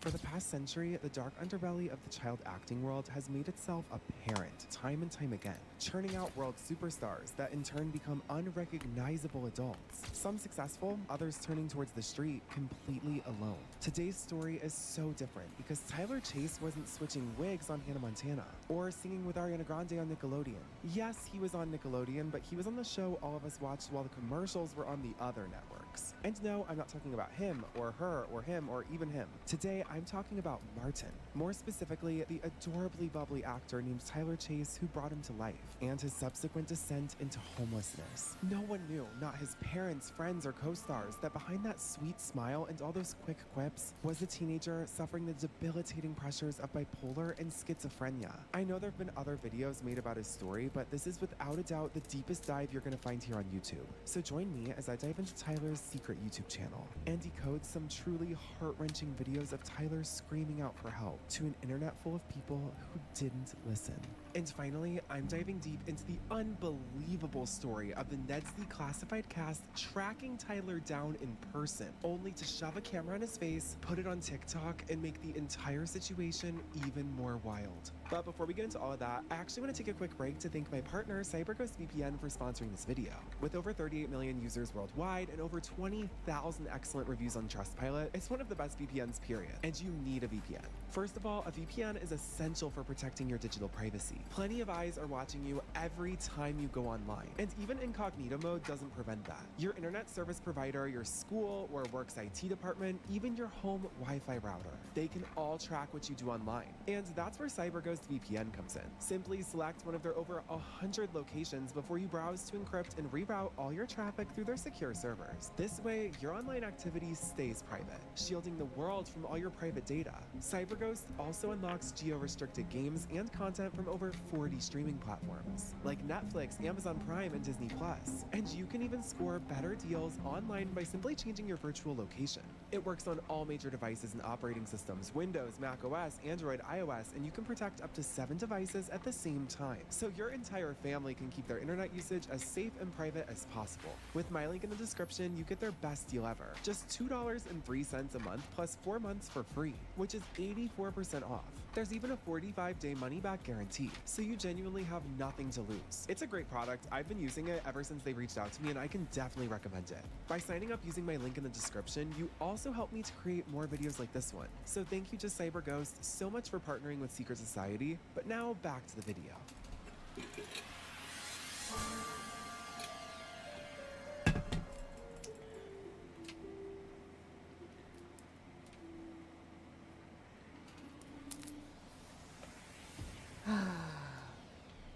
To start this story, we have to journey back to the early 2000s, where Tyler Chase first got his start in the entertainment industry.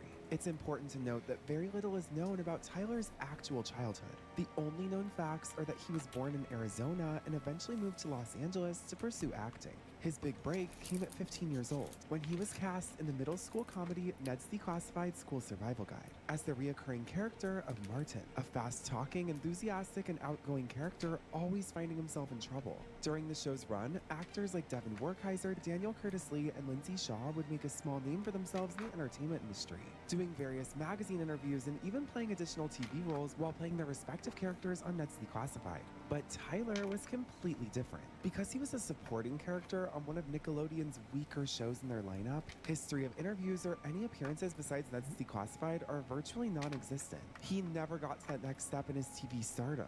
His best bet was the ill-fated sequel to Ned's titled Ned's Declassified High School Survival Guide. But because the creator of the show was working on the all-new Big Time Rush, Lindsay Shaw had moved on to ABC, and Daniel Curtis-Lee was already committed to Zeke and Luther, the only people on board were Devin Werkheiser and probably Tyler Chase. But the show was never greenlit into production.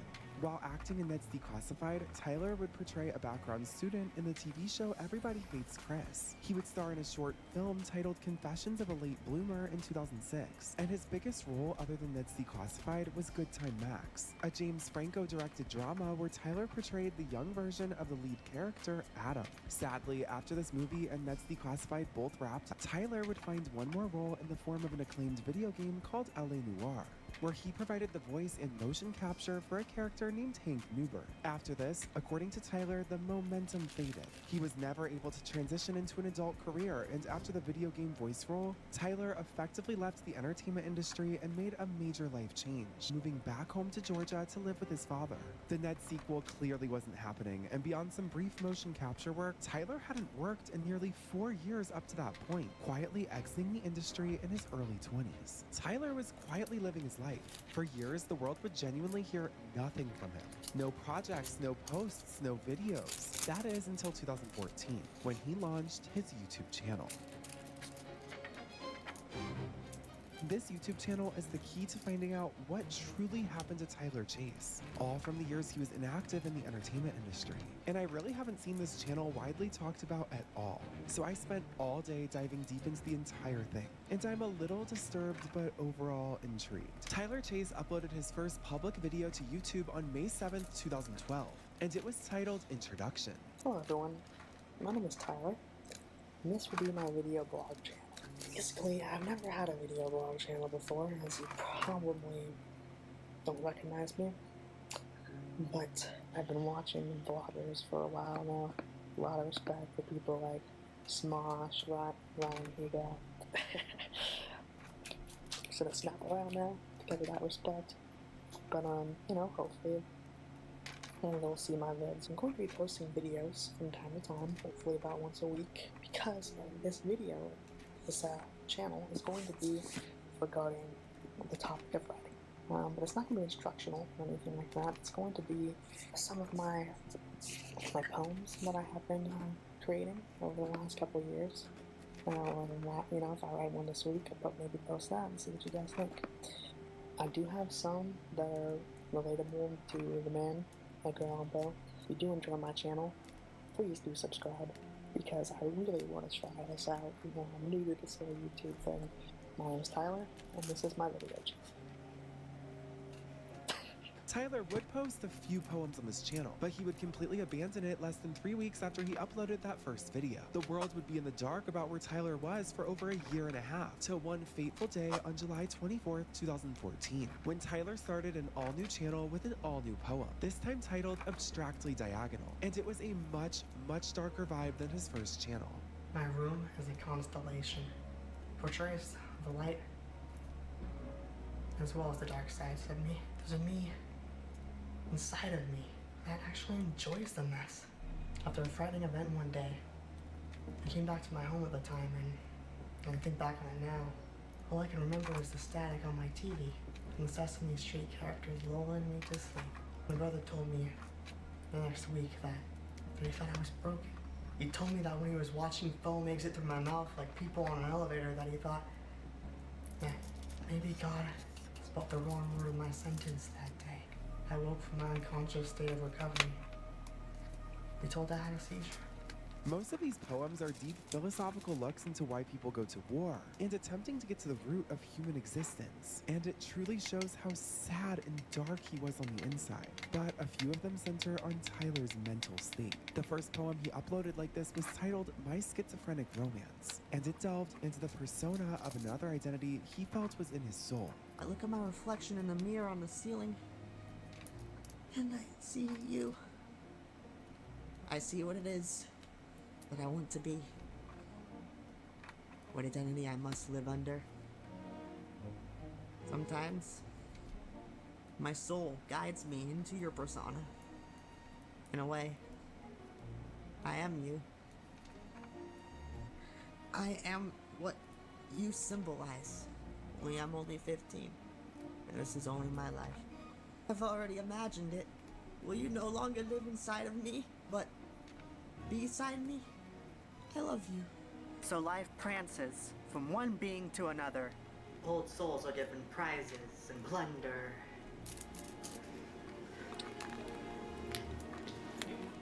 All think of time. All will thrive. Through these poems, the story of a good-natured guy tortured by his own mental state quickly becomes apparent. One of the most touching and telling stories was The First Home, a short story Tyler wrote about a man with a worn-out peacoat saving up all his money to buy a new one, only to walk out of the Goodwill with his new coat and see a different man in a tattered coat, in the same exact position as him. Just then, you notice a homeless man in front of the store, outfit torn up and rattled, whose eyes tell the same emotional story deep in his soul. You laugh as you run home in the cold, looking forward to putting on a second shirt. This one made me emotional. I feel like not a lot of people would take their time, energy, and emotion to write a beautiful story like this one. To know that he's living the life of the people that he wrote, it's honestly devastating. Anyway, the only poem I've actually seen spoken about in this entire page is called Bipolar. This one is the first time Tyler explicitly said a poem detailing the trials and tribulations are about his own personal mental health. Ladies and gents, this one's called Bipolar. I'm only just a person, a lowly being incapable of change, and I'm chained down to my bedroom by the gravity of bipolar. If I were a sailor, or a pirate for that matter, then surely, well, of course there is a seldom moment of a peaceful wave. I still look to the cloudy, dark, abandoned and blackened sky, as the peaceful waters convert back to wicked, wretched waves of destruction. Basically, I have a hard time in life. I know that I can make it better. Right now, I'm a magician who has misplaced his top hat and rabbits. No one comes to my shows anymore. I'm a leaf in a running gutter with the inevitable fate of ending up in a drain. Perhaps I am doomed. Perhaps I have done nothing. Perhaps I am nothing. It's just so sad to me to see Tyler crying out for help for over a decade, and to see where he is now. It's just so heartbreaking. Like, he knew he needed help and no one was there. Over the years, Tyler would quietly upload these videos to very little fanfare, but each would paint a whole new story. Like another near-death experience, Tyler explained as dying and coming back to life, basically explaining that he flatlined. What happened was when I was 21, I was at the casino and I was drinking a cranberry juice and my heart started to hurt. So I got up and started walking away, gonna go get some fresh air or something. Before I know it, I faint. After that, I cross over and I see this beautiful, I shouldn't say I faint, I said lose consciousness. And my consciousness crossed over and I see a beautiful blue and yellow tunnel. You know, you might not believe me, but I really did cross over and I really did see the other side. This would be followed by an additional abstract explanation of his bipolar. Scared, lost, afraid of the universe, yet only living in my world. Am I truly in peril? Or is my reality just another version of a forgotten memory? He would release countless poems like this. And like I said, I genuinely spent hours this weekend listening to every single one of them. And my main takeaway is, honestly, for such a cheery and nice exterior, Tyler was so tormented on the inside for years. And he was crying out for help on YouTube and no one listened. Around 2021, when he posted his new gothic look, Tyler's family was allegedly able to get him into a rehabilitation program. His dad saying he received payment and there was progress for a time, but he allegedly stopped taking his bipolar medication and resumed substance abuse. His final videos would be uploaded to his YouTube channel around this time, and after the failure of rehab, Tyler made his final current move to the sunny Riverside, California, where his realtor mother Paula provided a home base for him. This is where Tyler Chase's digital footprint of himself entirely stops. In 2022 and 2023, Tyler Chase's life had sadly descended into homelessness and legal trouble, even if the public was unaware until later. But court records show that in Riverside County, Tyler had multiple run-ins with the law starting in 2023. In fact, from August 2023 through late 2025, he amassed a string of about 12 minor criminal cases, mostly misdemeanors. These included shoplifting small items worth under $950 and reported instances of being under the influence of controlled substances in public. In other words, his addictions were leading him into petty crime and erratic behavior.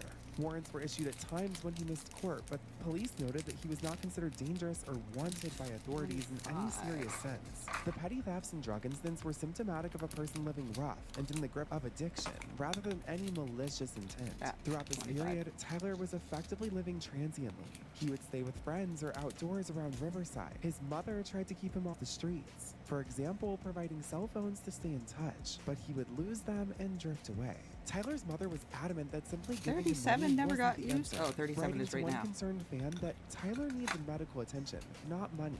Money would not be a benefit to him.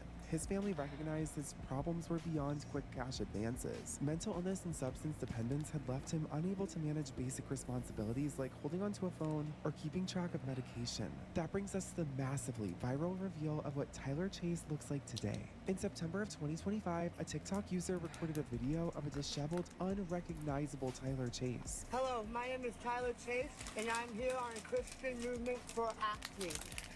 It went absolutely viral. Tyler's name was in the headlines for the very first time. Everyone who remembered that clean-cut, cheery, happy-go-lucky kid from Ned's Declassified was shocked at Tyler's physical condition. Hearsay from Riverside locals in the comment section of TikToks began spreading like wildfire, saying Tyler was the sweetest guy and always wanted to do small odd jobs for the businesses in Riverside.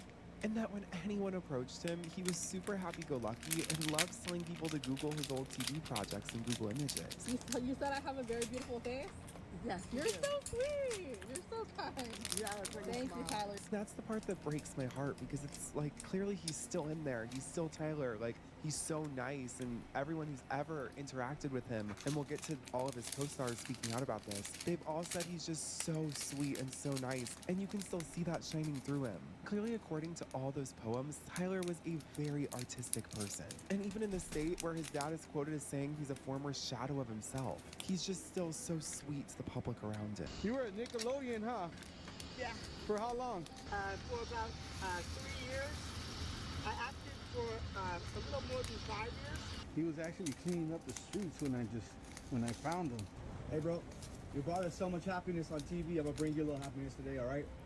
God bless you, my friend. You brought us a lot of happiness on Nickelodeon, so. Thank you very much. No problem, man. It's the least we could do for you. It was called Ned's Declassified, his school survival guide that he created with his best allies, his best friends. Cool, bro. Hey, you have a good one, okay? On December 22nd, at the height of the video's popularity, Devin Werkheiser, who portrayed the role of Ned, would take to TMZ to speak out about Tyler, saying, quote, "Tyler was a sensitive, sweet, and kind kid. It is heartbreaking to see him this way. My only hope is that from this exposure, someone with real understanding and resources can step in and get Tyler into treatment and help him get back on track." At the same time, multiple efforts to house Tyler would emerge. The most documented was Daniel Curtis Lee. He portrayed Cookie on Ned's Declassified, and he would directly go to the streets of Riverside to find Tyler himself. After he eventually found him, he got Tyler a hotel, some pizza, and enough to stay warm for the holidays. But he also documented the entire thing on social media. A lot of you guys are concerned about Tyler Chase this holiday season, and I just wanted to give you an update.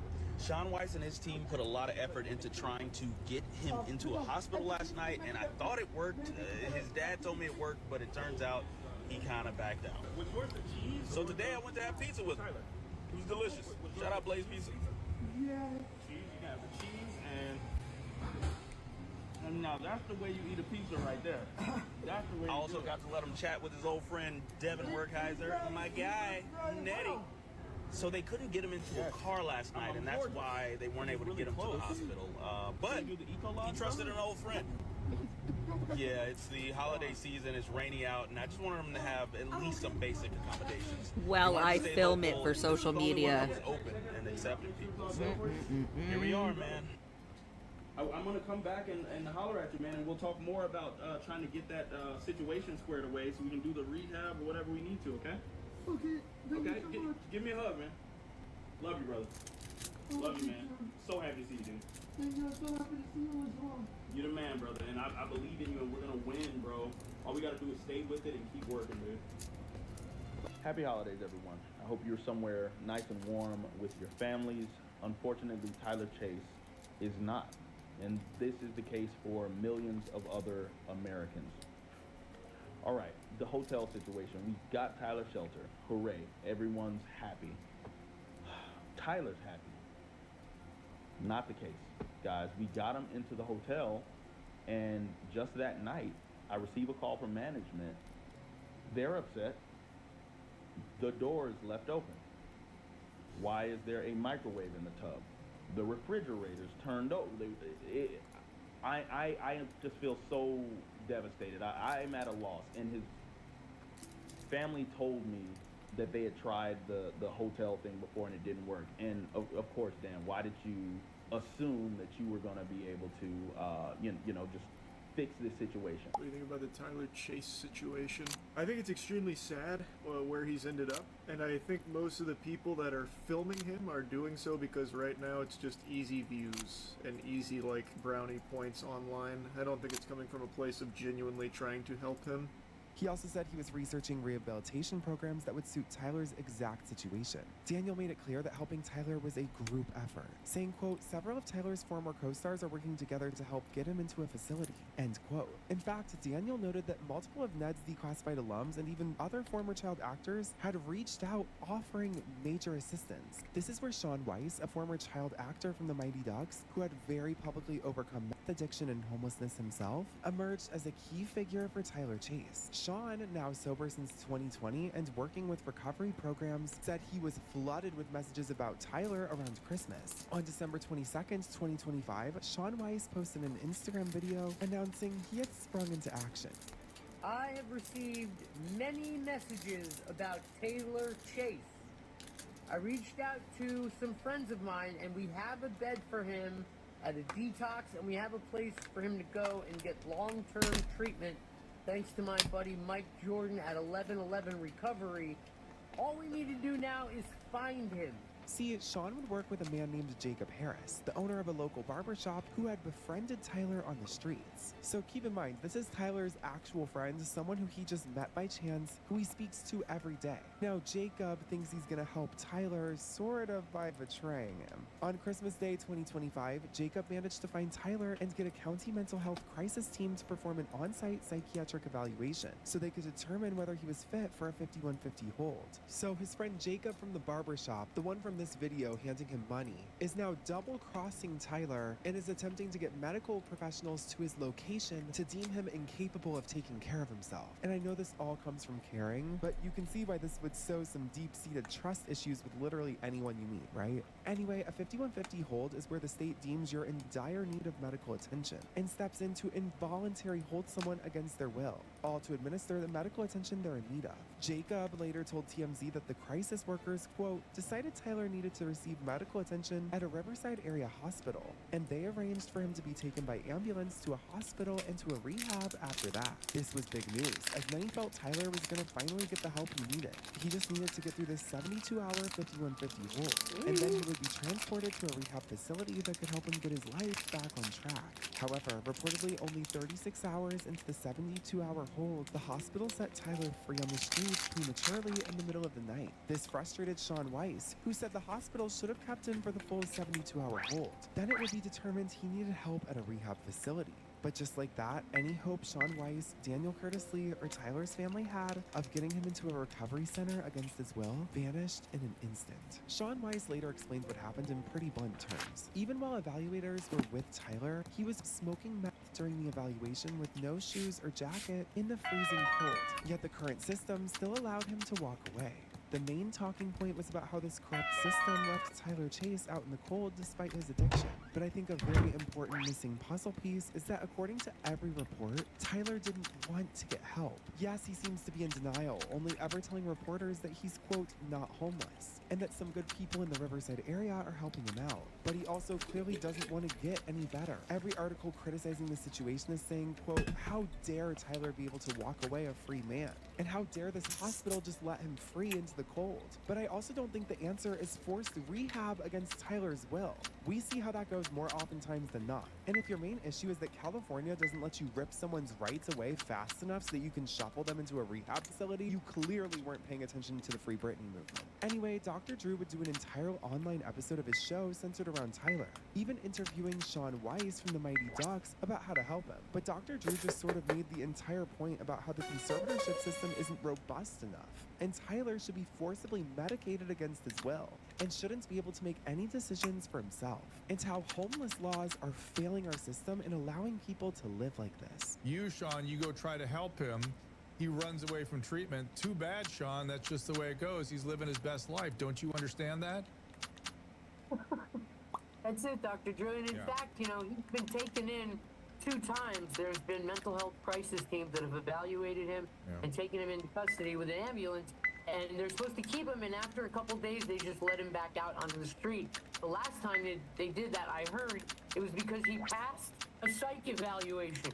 And this is the problem with the recovery industry. They bank on people's emotions surrounding celebrities they recognize, and then control the media around that person to make them look insane, erratic, and like they're in dire need of help. According to the Riverside Police Department, even though Tyler had over 12 warrants for his arrest, he was always super kind and cooperative, and not viewed as an arrestable threat. The only person telling us that is the media. He was clearly only hurting himself. But when the recovery gang of celebrities who tout themselves around as sober gets their hands on a story, suddenly the person is villainized until they go their exact method of recovery. They immediately infantilize someone, and everyone needs to go get involved in helping them get treatment. And that the person, more often than not, never wanted it in the first place. Most of the time, their motive is just to advertise their rehab facility and make a celebrity success story, all through the press. Hence why I believe Sean Weiss and any of the recovery people trying to help Tyler continue to speak to the very media who's sensationalizing the story. They need their recovery center, in this case 1111 Recovery Group, to be the answer when people asked how Tyler got better. It's like the second a video goes viral of a celebrity suffering from substances in the public eye, a horde of celebrity rehab centers target that individual to try and claim their success story. Through Sean Weiss, 1111 Recovery announced they were offering Tyler a full scholarship to their program to get help anytime he needed. And even though a 5150 didn't work out, the offer still stands for Tyler to get help anytime he wants. And this just makes me think about how Lindsay Shaw handled this entire situation. She was happy with making statements on the Nifty Classifieds podcast about everything, using his name for titles, but she also came out against TikTokers filming videos of Tyler on the street, highlighting the initial guy filming didn't even know if he was on Disney Channel or Nickelodeon. He just wanted to get clout. Lindsay was adamant about helping Tyler. When Daniel initially mentioned plans in the podcast in September to go find Tyler Tyler in person, Lindsay immediately volunteered. I was angry because I'm like, why put a camera in someone's face when they're on hard times? And I gotta go and see him. I want to get through this fight and then try to connect with him somehow, but I just don't know. I also don't want to waste my time. I also don't want to put him on the spot. I'd love to go with you. Like, I'm down to go alone, but like, I don't know. I would just like love to go with you. Check on him. Yeah. I don't like, I'm with you in the same boat, you know? If he's like, yeah, you can't do much, but I would just love to go like speak with him and just love on him and look him in the eye, you know? I miss Tyler. I love Tyler so much, and I found out about it when you guys texted me. I had no idea. Yeah, dude. I guess just like go spend time with him, because like I assume, you know, he's been down like the rehab shuffle, and like if you kind of want to go there, you want to go there, but if you don't, you don't. So like I guess just like going and sitting with him, it like breaks my heart. Like there's nothing really you can take there, you know? And, Yeah. like, I do want to go just like talk with him. Yeah. Then she reposted Jennifer Tendmore's from Ned's Declassified's TikTok on the situation and made her stance very firm with Jennifer's. I knew Tyler. I grew up with Tyler. He was a co-star of mine. We were on Ned's together. He was the sweetest human being. And I don't feel right not saying anything about this situation, knowing that it is going absolutely viral again. This has gotten to a point now where I feel like I have to address it.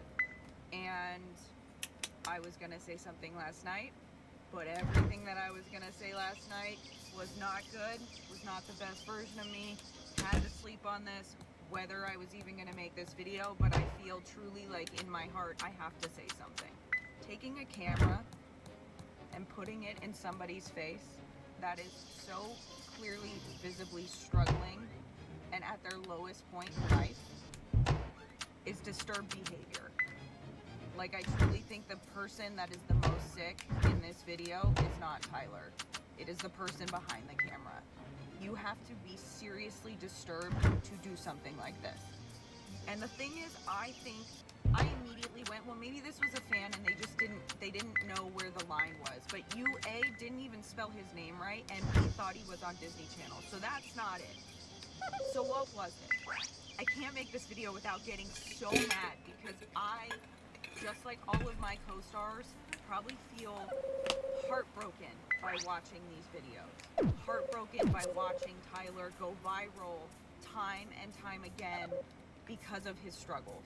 It is really hard to watch. And if you know anybody or have anybody in your life or in your family that has dealt with addiction or mental illness, you will know it is not as easy as forcing them to get help. And it is not as easy as making them go to a recovery center. I'm all red-chested right now. I'm so upset that these videos keep happening and people keep seeking out Tyler on the streets to film them and then post it.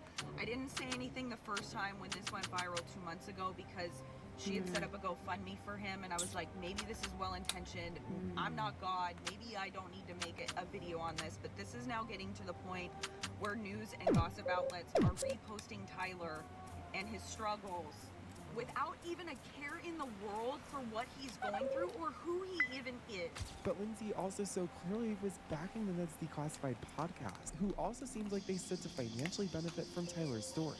So is that it? Well, every invitation to help Tyler is still open, but this is a classic story of a group of people trying to help someone who doesn't want to help themselves. I truly empathize with everyone involved, because even though the methods they're enacting to help Tyler are highly controversial, I think that when a person is high with emotion of a friend like Tyler from your past being unrecognizable and on the street, there isn't a 100% correct way to help someone. And I do think some of the people involved had good intentions when looking to help Tyler. Anyway, I want to know what you think as of now. While Tyler occasionally accepts additional help, he's still wandering the streets of Riverside. The only thing left of his past self after the Ned's Declassified sits on the Tyler Chase YouTube channel, and any plans to help Tyler seem to have been largely abandoned.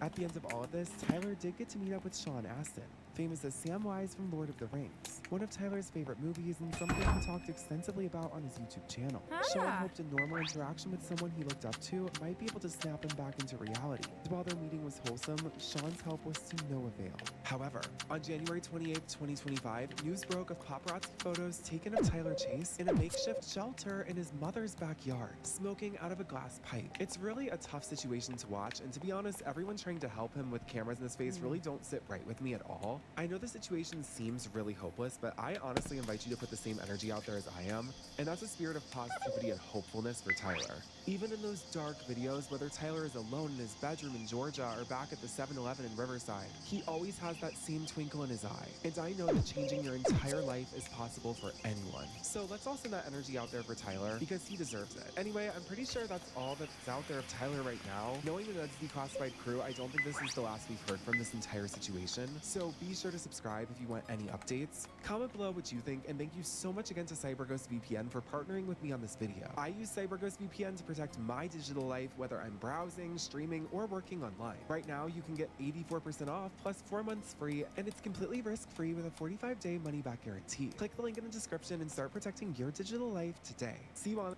This is a horror story. It's just unbelievable.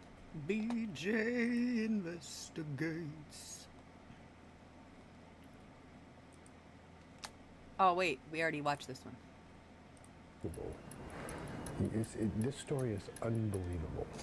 Did you know more than half of Americans are registered organ donors? That's more than 170 million people. Did you know that every year over 20,000 Americans donate their entire body to science? When I die, this body is going straight to science. I'm going to donate it right to a medical school. Well, turns out the definition of for science might be a little broader than some of those donors originally had in mind. She was then supposedly strapped in a chair, and a detonation took place underneath her to basically kind of get an idea of what the human body goes through when a vehicle is hit by an IED. In this series, we will explore the unbelievable, unhinged, and surprisingly unregulated industry of human bodies, organs, and parts. And there will be some compelling questions that come up along the way. Like, what is the definition of death? And if there's a disagreement on the definition, whose definition wins? He was awake, and they paralyzed and sedated him and continued on with the OR. What is the value of a life? And whose life, if anyone's, is worth more?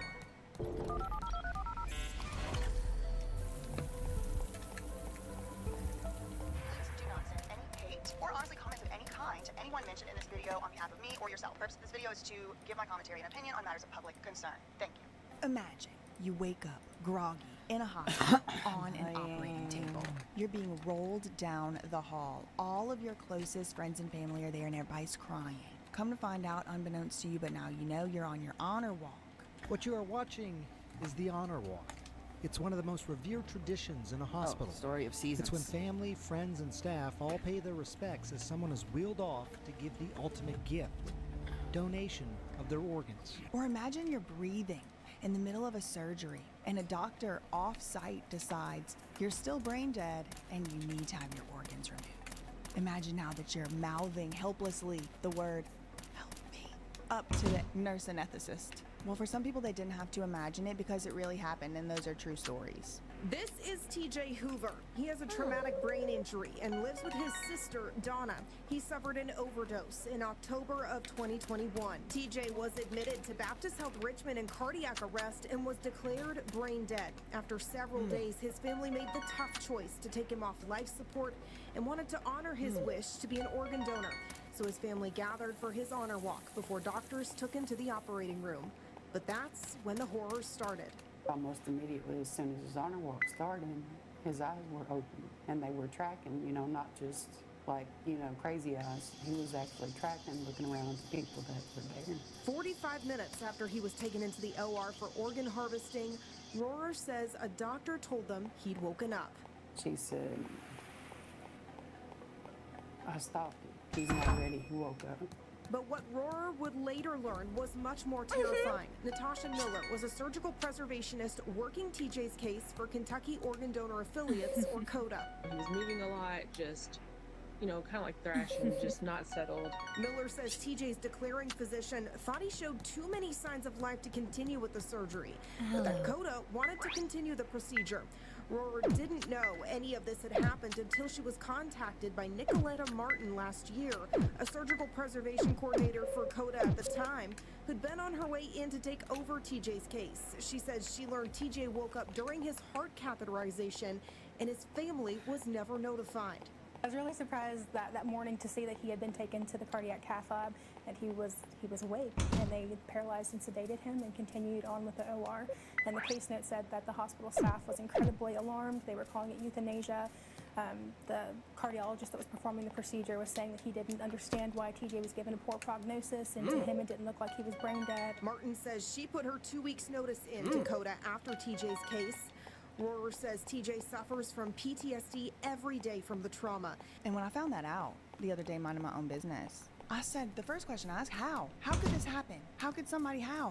What? How could it be that TJ or whoever it was just waking up on his honor walk? I mean, somebody had pronounced him dead. Clearly he wasn't dead. Spicy. You might be wondering, how could all this happen? You might be wondering, mellow. Spicy, how could all those mellow things be entree. True? How could it happen? Spicy, well, mellow ladies and gentlemen, entree. death, as it turns out, is a spectrum. Apparently, there's actually quite a heated debate. It's a long contested debate amongst all the experts and people and decision makers, stakeholders, and everybody else. There's disagreement on the definition of death. What it is, like at what point, for the purposes of organ donation for transplant, is a person dead? Around the time of the 60s and 70s, when a lot of stuff went down, there was a confluence of two inventions. The first was the ventilator, so a machine that helps people breathe. The second was the transplantation of vital organs from one individual to another. Once we got the capacity to transplant organs, as you might imagine, as we have today, huge waiting list developed, right, for this resource.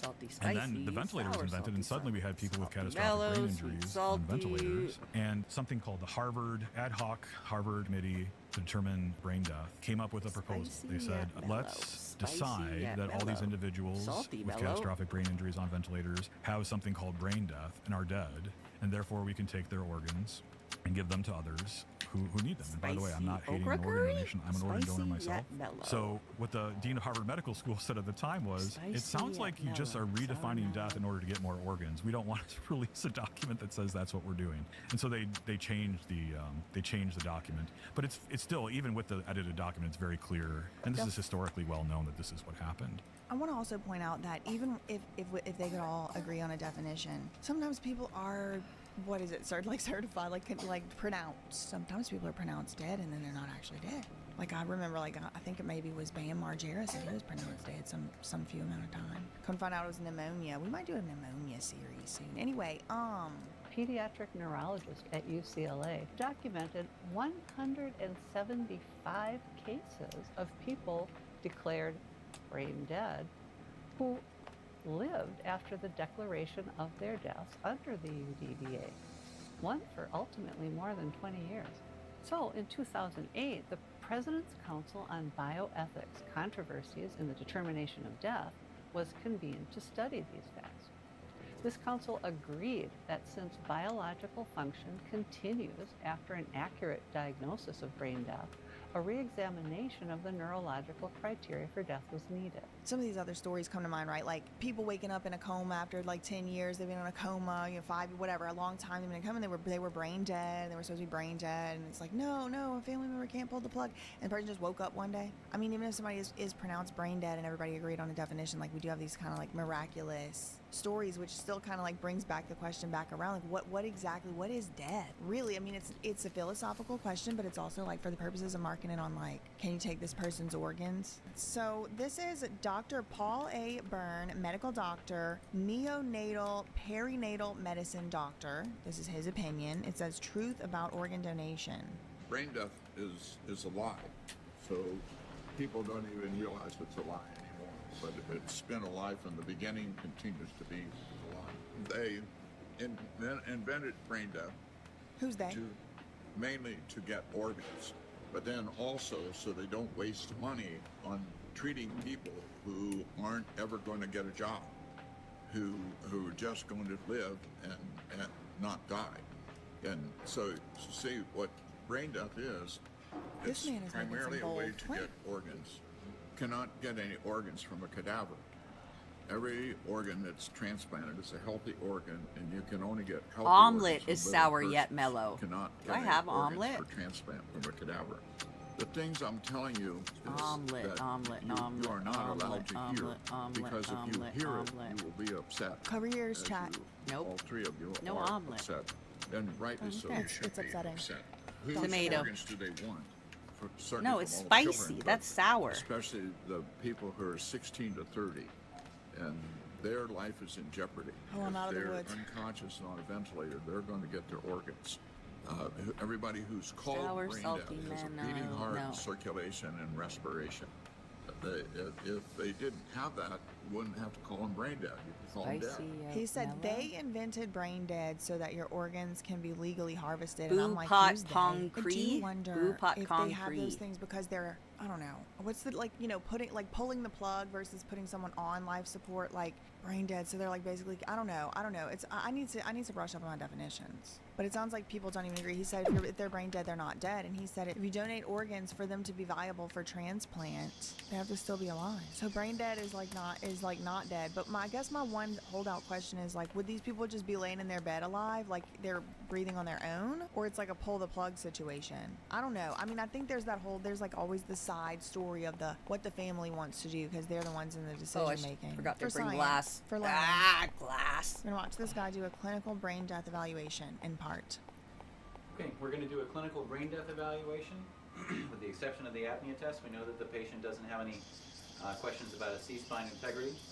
So the first thing we do is establish that the patient is comatose and unresponsive with loud auditory and then tactile stimulation. Mr. Jones! Mr. Jones, open your eyes! Mr. Jones, open your eyes! Let's give a vigorous shake side to side to see if we can awaken him. Wait a second. Is this assault? Jesus Christ, wait a second. Okay, let's imagine for a moment Mr. Jones is in a quasi-coma. He has both hands full palm, like a bear trying to get honey from a beehive. Mr. Jones, open your eyes! I'd like to give a vigorous shake side to side. And he's... And it's like, look, listen, I can understand elevating and escalating to the point that he's at. It seems like it seems criminal. This is what they teach in these schools? Oh my God. He is not hi, Mr. Jones. Hi, just to check real quick. Like, my God, what if he's half awake? Jesus Christ. Send him right back into a second, third, fourth, however many he's done had heart attack, stroke even perhaps, seizure. Jesus Christ. Is this a neurological exam for brain death, or is this an exorcism? Open his eyes and see what they're doing at baseline. Is this the outtakes of Emily Rose? What am I watching? Is this a snuff film? So his eyes are midline and conjugate. The pupils are mid-position and appear fixed. I'll test a blink to visual threat. It feels like I'm watching Spock and Sheldon's clone Chimera. He's going to do loud auditory. My God. Understatement. The first thing we do is establish that the patient is comatose and unresponsive with loud auditory and then tactile stimulation. Is this a TMS chair? Mr. Jones! Mr. Jones, open your eyes! What are we in military school? Mr. Jones, open your eyes! No, he's shaking. Give a vigorous shake side to side to see if we can awaken him. I'll do a sternal rub. And then apply pressure on the cranium, usually at the supraorbital That notch. hurts. You ever put pressure right there? Side, and at the temporomandibular joint on both sides. Those are painful areas of stimulation and should awaken the patient who's not in coma. So he's just torturing this brain dead guy? So Fucking then, sea bass? I don't want sea bass. On the open his eyes ventilator. and see what they're doing at baseline. Oh my God, he's digging down in the corneas. So his eyes are midline and conjugate. The pupils are mid-position and appear fixed. I'll test a blink to visual threat. He's karate chopping toward his... And we'll check his pupillary light reflex, shining a bright light. Oh my God, this guy is manhandling this poor dummy. Poor dummy. Back and forth as well.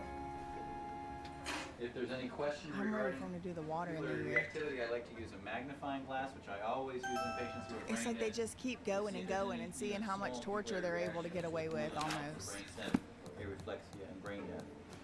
And there's no responsiveness with either of those. Next, I'll check the corneal reflex. Oh my God. Oh, he's got the Q-tip on the sclera. Iris. Holy. With some pressure. This is insane. There's no responsiveness to that. I wonder if you're in anesthesia, if this would do this. Cephalic reflex. Hold the eyes open. Move the head quickly. Okay, I can't watch him torture this dummy no more. Well, that was like, I couldn't even do that to a dummy. I couldn't even do it in med school to a dummy. I could never do this to a human person. Poking their eyeball with a Q-tip just to see. I understand it's the test. I understand that. I'm not trying to like argue with that, but brain death testing demo, this is like, it made me kind of feel woozy. The way he was like, that thing's head back and forth. I can't watch it anymore. Now it's recommended chiropractor videos. 14-year-old Abigail Kopf, who doctors first thought was brain dead, causing them to begin planning to harvest her organs for donation. It was, until she miraculously squeezed her mother's hand. As Paula Tutman tells us, this high-profile story has raised some questions about the organ donation process. So you go there and you say, Mr. Smith, hello. Right now, you're inside the Henry Ford Simulation Center with the director of the Neurointensive Care Unit, Dr. Panos Varadas. He's one of the physicians who literally wrote the book on determining brain death by developing the national standard. It's tragic because, most of these patients, in essence, have a catastrophic brain injury that happened just like that. Mark Dans is our technician. Using computer simulations and a mannequin, we'll call it Sim Smith, we're able to see in real time the very detailed steps physicians throughout the country use as the standard to determine brain death. Mr. Smith is being intubated. That's the tube down his throat to help him breathe. He's being ventilated by the machine that is breathing for him. Mr. Smith, look at me, please. Look at me over here. A specific series of tests are done to determine any brain activity. Give pain on the other side, and then you inject cold water, 60 cc's, in the ear of the patient. And you keep the eyes open and you try to see actually if the eyes move. You're trying to create discomfort to make them respond. They are in deep coma, so the way to examine a comatose patient is to try to elicit any responses. Flash a light and you try to see if the pupils are constricting. If you are brain dead, the eyes are not moving. The blood gas levels are checked for carbon dioxide. So the level of CO2 has to be 60, so that means the body is collecting CO2, it's not dispelling it. Correct, exactly.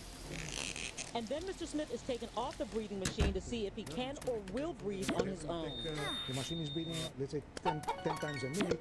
If he's breathing 15 times a minute, he's not brain dead. I did see this guy on social media the other day, and it appeared that he had come back to life after 10 years of in a coma, but I need to do some double checking to make sure that one was real. An alarming report by Health and Human Services raises questions about the U.S. organ transplant system, including cases where procurement began while patients still showed signs of life. With more than 48,000 operations performed last year, some doctors are raising questions about the system and the lack of proper regulation. Joining us right now to discuss is Dr. Joseph Rohn, President and Chief Medical Officer of the Independent Medical Alliance. Good morning to you, sir. Always good to see you. Good morning. Thank you for having me. You've warned this is turning into the commodification of human life. What do you mean by this, and how does this report support that? Okay, so first let me start by telling you I'm a very strong supporter of ethical organ donation. When I use the phrase commodification of human life, I mean the system has allowed the value of a person, of an actual human being, to be reduced to a commercial value of a pair of organs, to say that. The new HHS report actually confirmed what many of us have been warning about. There are a bunch of cases where they start procuring organs when the patient is still alive. For example, they have spontaneous breathing, they have brainstem reflexes, or they have incomplete testing. So once you start treating a patient body as a part of an inventory more than anything else, you are losing your dignity. And that's a line that the current healthcare system should never cross. Yeah, and brain death rules vary widely across hospitals. How big of a problem is that, and what safeguards should be in place? Well, it's extremely serious. I mean, most Americans assume that brain death is uniform, but that is not true.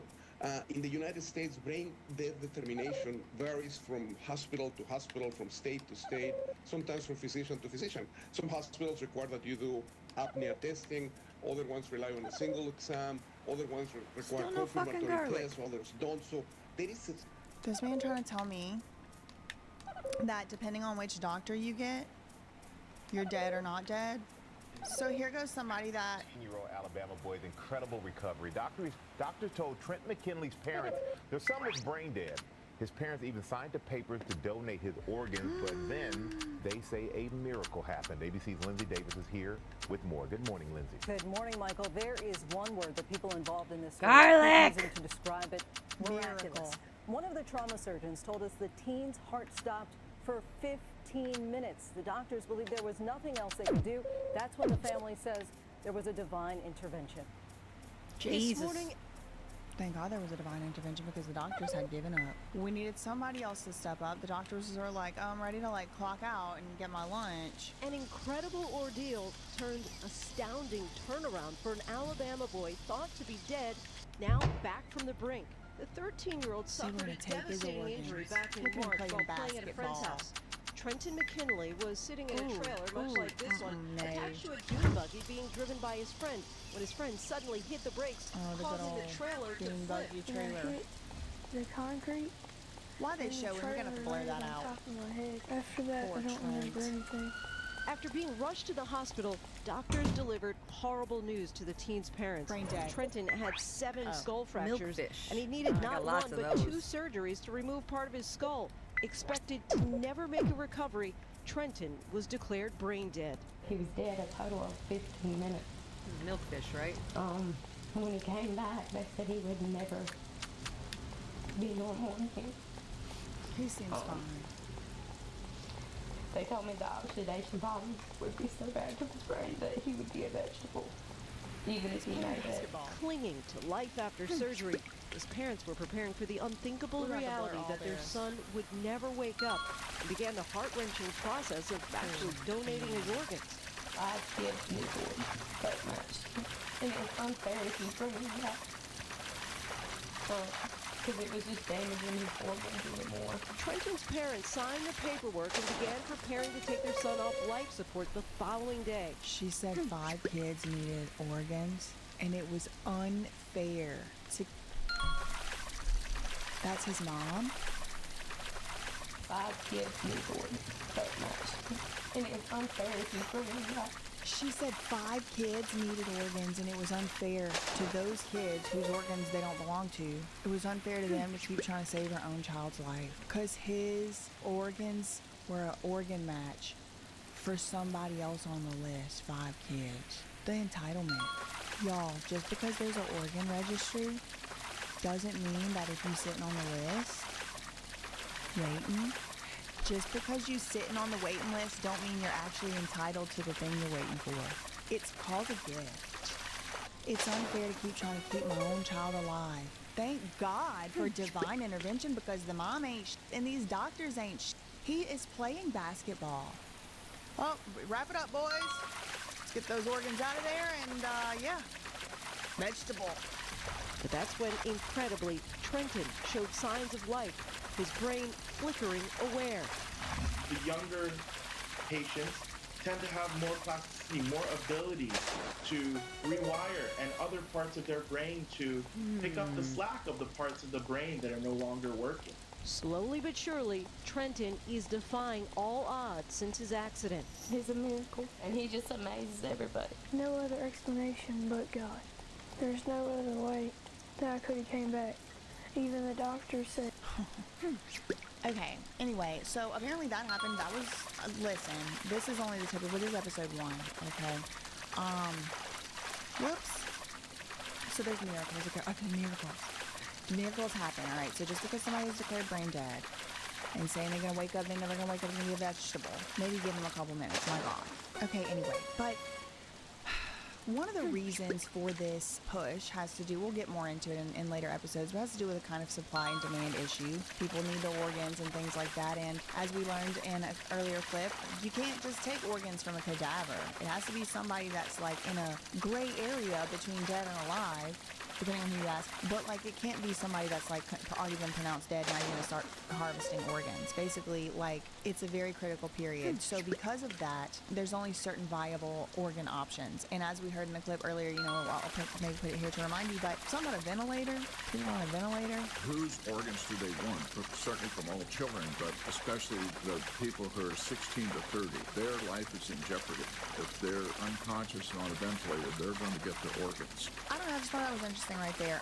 Okay, so in addition to just issues with the definitions of things and who's dead, who's not, who's going to wake up, who's not, what's fair, who's entitled to organs of a brain-dead child, who's entitled to seek medical treatment, Aw, you who's bitch. not. You know, there's all these questions just bubbling up just around the definition of what is death, what does it mean? There's some more issues. There's some more issues lurking about in the bushes, and that has to do with this 1984 Organ Act. This was very recent in the grand scheme of things. In 1984, Congress passed the National Organ Transplant Act that bans the sale of human organs and actually opened up access by establishing a national registry for organ matching to be run by a private non-profit under government contract. And the organisation that's held it ever since is called UNOS, or the United Network for Organ Sharing. United Network of Organ Sharing.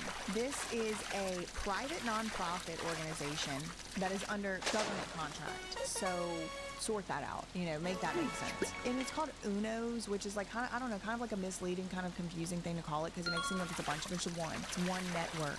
It's a national body that sits atop 56 regional organ procurement organisations. So we'll get into them in a little bit. But UNOS also manages the nationwide transplant waiting list. Okay, so in order to be doing the regulation of the list, and I want to sign up to be an organization that helps to get the organs to the people on the list, and all of that was handled up under the National Organ Transplant Act of 1984.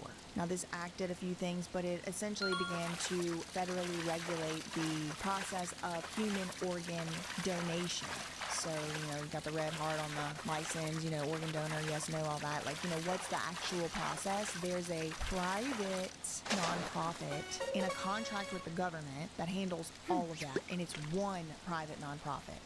Now, up under it, there's 56 or so organizations that are operating at the regional level, but you have to be up under this United Network of the organ sharing in order to be doing regulated things under the Organ Transplant Act of 1984. So, there's very serious problems with this network, and they're well documented, and they've been going on for years. First of all, the website apparently is very outdated. It's hard to use. And so with something so important as the one website for all the human organs for donation and transplant in the United States, it seems like maybe you would want the website to be kind of up to date or whatever. There were reports that even it was like two or 3 hours the website was down. And this is where like moments make a huge difference. There's also been criticism over the years that there are kind of like loopholes for rich people. So like rich people can kind of skip the line is what they're saying, because if you are, for example, Steve Jobs, you can sign up on the list as living in a bunch of different locations. You can say you live in Nashville, you can say you live in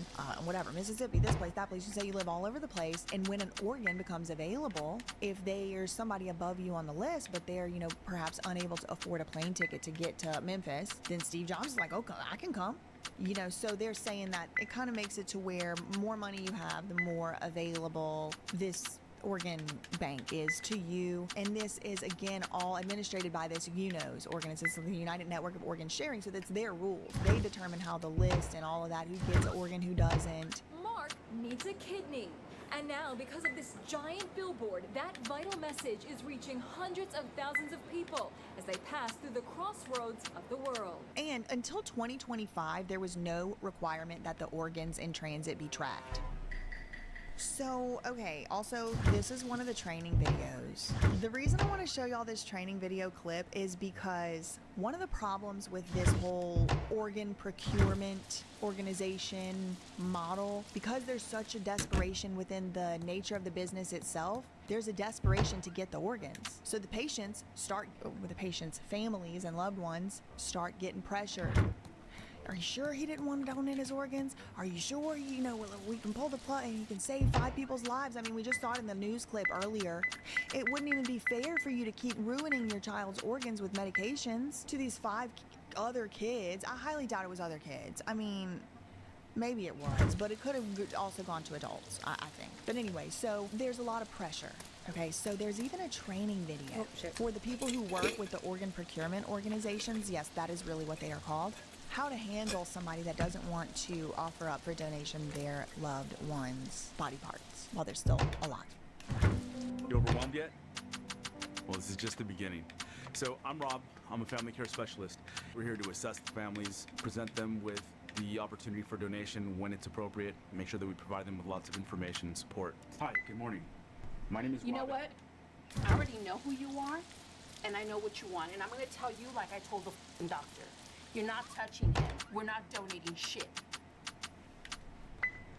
I understand you're upset, and I'm sorry. I know that you've been told that your husband has been pronounced brain dead. And brain death isn't something that happens very often. In fact, it's less than 1% of all deaths.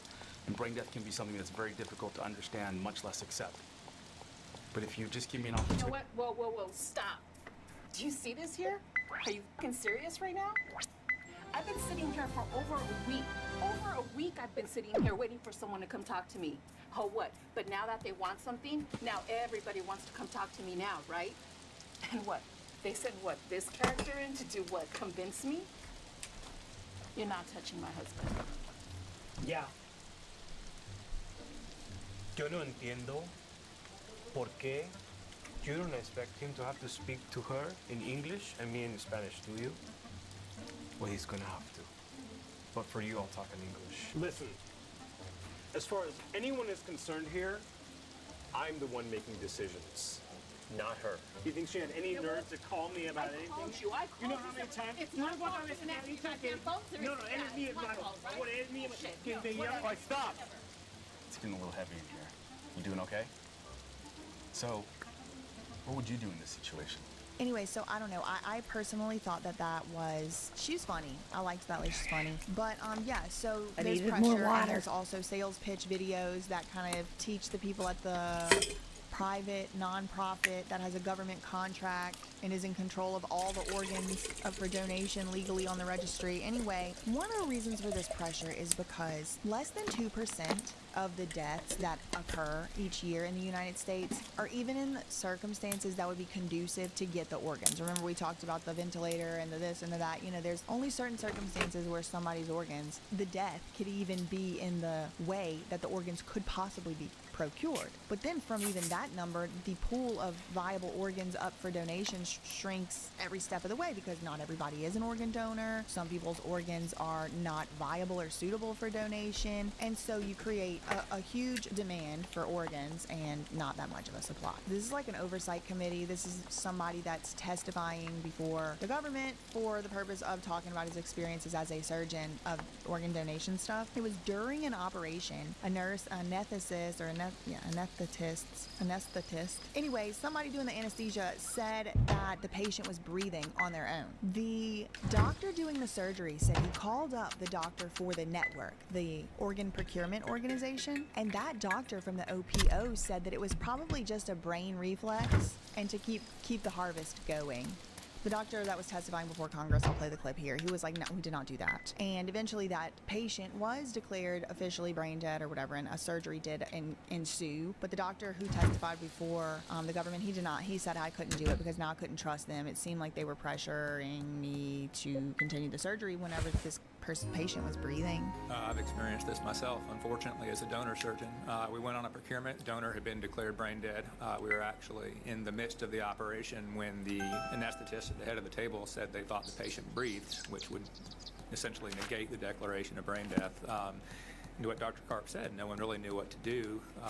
The staff on the ground called their administrator, whose recommendation was, oh, I think this is just a brainstem reflex. We recommend you proceed, which of course would have been murder if we had done so. So yes, we closed the patient, we got out of Dodge, and we wanted nothing to do with it. So these things happen. I think.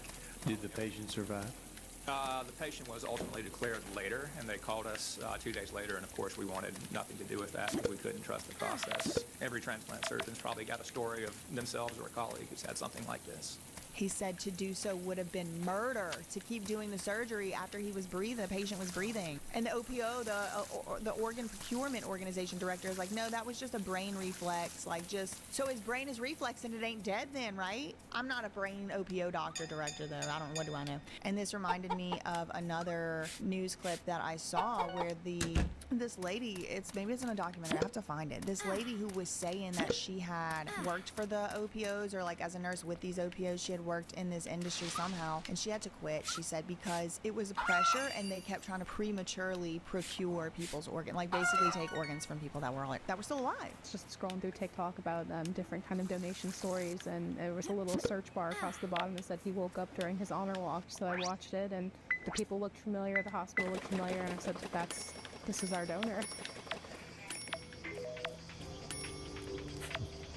Well, that makes me more sad or pissed off. I don't know. It's a very emotional thing for me because nobody should have to go through that. And I just feel like there were so many opportunities for someone to step in and say, we're not doing the right thing. Nikki Martin worked for Kentucky Organ Donor Affiliates, or CODA. It's known as an organ procurement organization, responsible for recovering organs from deceased donors. What did you hear that sort of triggered the alarm bells? The tracking with his eyes and moving around, trying to pull his tube out, trying to move his hands away, just all of the reflexes that he had.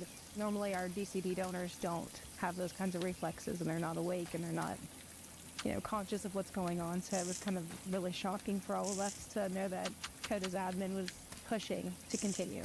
Nikki was so disturbed by what happened to TJ that she penned a letter to Congress, trying to bring more attention to cases like his. I believe in organ donation and have devoted much of my life to it. However, in too many parts of the country, like Kentucky, it's unsafe, and I'm pleading with the government to change that. So and then there's another doctor at that same hearing that we talked about earlier. He said many OPO directors, similar to that lady in that clip we just saw, many of these directors of these 56, individual, the directors are no longer organ donors. He testified that under oath to the government. They stopped being organ donors, I'll put the clip right here, because of what they had seen in the field. Yes, sir. I receive allegations like this with fairly alarming regularity. As I testified in my opening statements, I know many organ procurement organization coordinators who are no longer registered organ donors themselves because of what they have seen out in the field. Anyway, okay, so the other doctor at that same hearing testified that he heard, so it is kind of like hearsay, but he said he heard someone mouthed the words, "Help me," right before a surgery. Also heard that there might be a story where somebody actually mouthed the words, "Help me," before somebody realized that they weren't a potential donor. Is that accurate? Yes, that is an allegation I heard recently. I understand that whistleblower has been in touch with your committee. What was relayed to me was that, yes, he was instructed to recover organs from someone who was mouthing the words, "Help me," decided not to proceed, and the person ended up surviving. And you're not stating that as a matter of fact, you're stating it as an allegation that's been brought to you, that you brought to our attention. Is that correct? That's correct. Of course, we already talked about Timothy TJ. That's right. That's TJ, who is now home. I just want to check your strength here. Can you pull your hand towards your face? Try and touch your nose. That's pretty strong. Good. How about with this hand? Can you do it here? I know you told me that this first thing that he really remembers is being in the operating room and having all these people around him. But have you been able to explain to him everything that happened the same way you explained it to me? I have. How does he react? Why did they want to kill me? Of course, he remembers he was an organ donor, and he has survivor's guilt. He's like, all of these people thought they were going to get to live. Live. Really? Live. I was a registered organ donor, and I'm not anymore. Really? Because you don't trust the system? I don't trust the system. What is TJ's life like now? He wasn't supposed to make it a year, if he made it. Hold your head up, bud. For TJ, it's not just about being alive, but living and getting to be a part of these moments. Like walking his sister down the aisle and meeting Nikki for the very first time. Hi, TJ. Do you know how special you are? You don't. You're pretty special, bud. And like I said, just to remind you, earlier I already told you that until 2025, they didn't even have to track the organs. Like they didn't even have to put it to like a airtight. Like there was a story about one heart getting stuck on a Southwest flight. The whole flight they landed, they forgot to get the heart off the flight. A Southwest Airlines flight had to turn around because someone left a human heart on board. Now, this happened over the weekend. This was a donor heart, of course, headed to a clinic in Seattle from Sacramento, but someone apparently forgot to unload the heart when it reached Seattle. My understanding is that the pilot made an announcement when they turned around that they were returning because there was a heart that had been left on board. Anyway, so the lack of regulation, like the lack of requiring tracking, for example, and the fact that there's really not that much oversight over the UNOs, it has really resulted in some serious problems going on in the organ transplantation, organ donation world. And in the next few episodes of this series, we're going to get into what shenanigans have ensued. Make sure you are subscribed to this channel and have your notifications turned on because we are doing a whole series on this very topic. And that's all I really have for this one. In the meantime, facts ain't defamation. Neither are opinions. Love you, mean it. Okay, bye.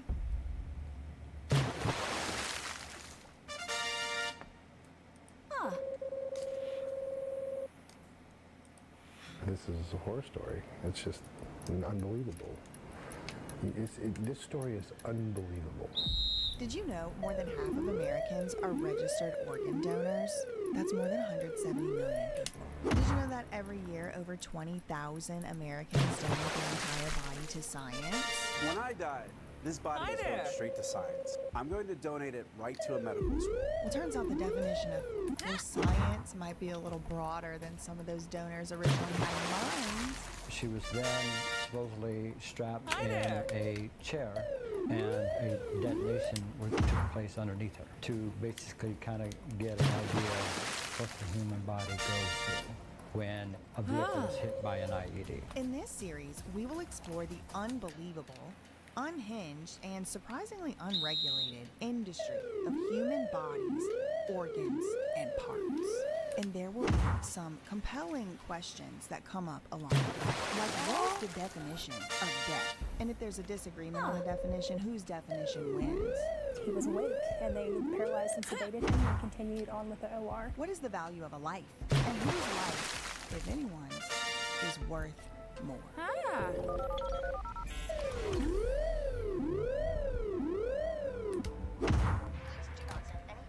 Or honestly comments of any kind on this video on behalf of me or yourself. The purpose of this video is to give my commentary and opinion on matters of public concern. Thank you. Hello everybody, welcome back to I won! the Organ Human Body Parts series that we are doing. This is episode 2, but don't worry, you can watch these out of order. It doesn't matter which order you watch them in. I made it like that on purpose. You're welcome. In the last episode, we were talking about this united network of organ sharing, and underneath it they had these 56 OPOs, which are organ procurement organizations.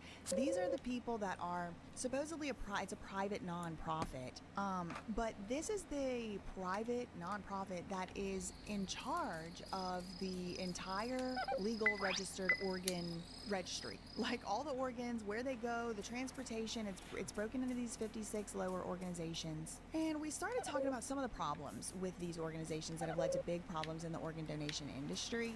This episode today, we're gonna just really dive into some of the, I'm gonna say grotesque, detestable, unforgivable, irremediable ways that people's organs have been mishandled by the medical industry. And some of these people will be organ donors, some of them won't. We're not really even talking about organ donation at this point. We're just talking about just the mishandling. We gotta talk about some of these egregious cases. Okay, so the first story comes from recently. It's from July 2025. A couple accuses funeral homes of sending them their deceased son's brain. In a lawsuit, Lawrence and Abby Butler accused funeral homes in Philadelphia and Georgia of sending them the brain of their deceased son, Timothy.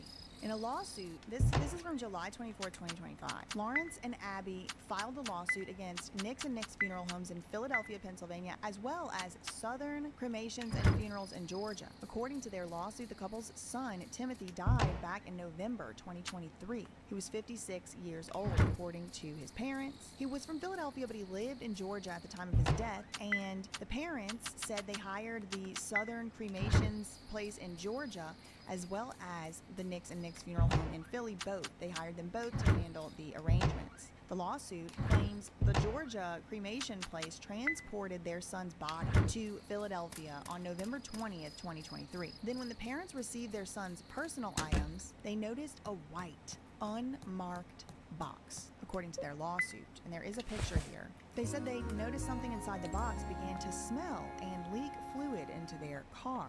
They then discovered their son's brain, and brain matter was inside the box, according to the lawsuit. The lawsuit accuses the funeral homes of negligence in their handling of human remains, as well as intentional infliction of emotional distress. He was from Philadelphia, but lived in Georgia when he passed away. According to the lawsuit, their son's brain was inside a white, unmarked box. They only opened the box after noticing a smell coming from it. It was, and it is, still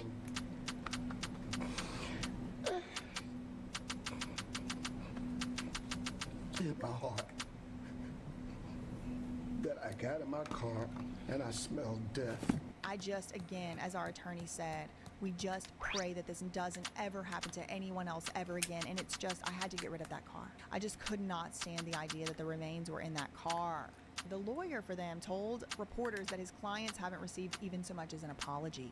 Well, the family says they have not received an apology from either funeral home. Oopsie. Not even a sorry. Quote, to this day, they don't know if their son's remains that were in that box were buried with the body. They have no earthly idea of what happened. Now, the owner of the funeral home in Philly did not know any brain matter was inside the box. Ignorance. They're pleading ignorance. He said his team believed the box held personal effects. They did not open the box to see what was inside. The owner said when another funeral home sends remains to them, everything should be intact. They said that the state board, so he's kind of blaming it on the ones that sent it to him. He's like, I didn't open those boxes. The news station reached out also to the Pennsylvania State Board of Funeral Directors to learn more about any investigations into the matter. A spokesperson for the Pennsylvania Department of State said they cannot confirm or deny whether any license is under investigation, nor whether it has been under investigation. The owner of the funeral home also said that he and his team are working with their lawyer to discuss next steps. In a search of the Department of State's website, NBC10 did not find any disciplinary actions published for Nick's and Nick's. So that was like 6, 7, 8 months ago. I don't know where that case stands now, but there's other times that's happened before in different places. Okay, so now we're going to talk about a very recent case as well, December 2025, where a Bay Area funeral director gave a father his son's brain. So same thing. Why are they sending parents their children's brains? And why are the brains? Why brains? Why are we taking them out? 27-year-old Alexander Pignon passed away on May 19th of this year. His family asked me not to report the cause or manner of death. They are struggling with their loss and with their experience at the Lima Family Erickson Memorial Chapel on Willow Street in San Jose. Oh my God, the funeral home's name is Lima. The Lima Funeral Home is up to some shenanigans, I fear to report. They wanted to do what's right for their son, and they wanted to have a dignified farewell for him. Sam Rahabis filed a lawsuit for the family that says they agreed to pay Lima more than $10,000 for a full-service memorial tribute package. They also wanted to give nicer clothes for Alex to wear during the burial service and asked the funeral director to return what he was wearing at the time of death. The lawsuit says Anita Singh handed Alex's father a bag. He went home to put it straight into the laundry, and out tumbled brain material into the washing machine. To them at that point, they had no idea that it was their son's brain that was in the washing machine. They didn't know if it was mixed up with somebody else's brain, whether it was their son's. They had not a single idea.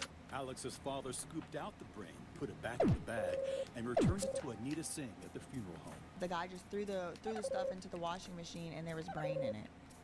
Miss Singh took the bag back from him, never disclosed whose brain it was, never gave information, no apologies, and said, I'll take that from here. The next day, Alex was buried at Oak Hill Memorial Cemetery.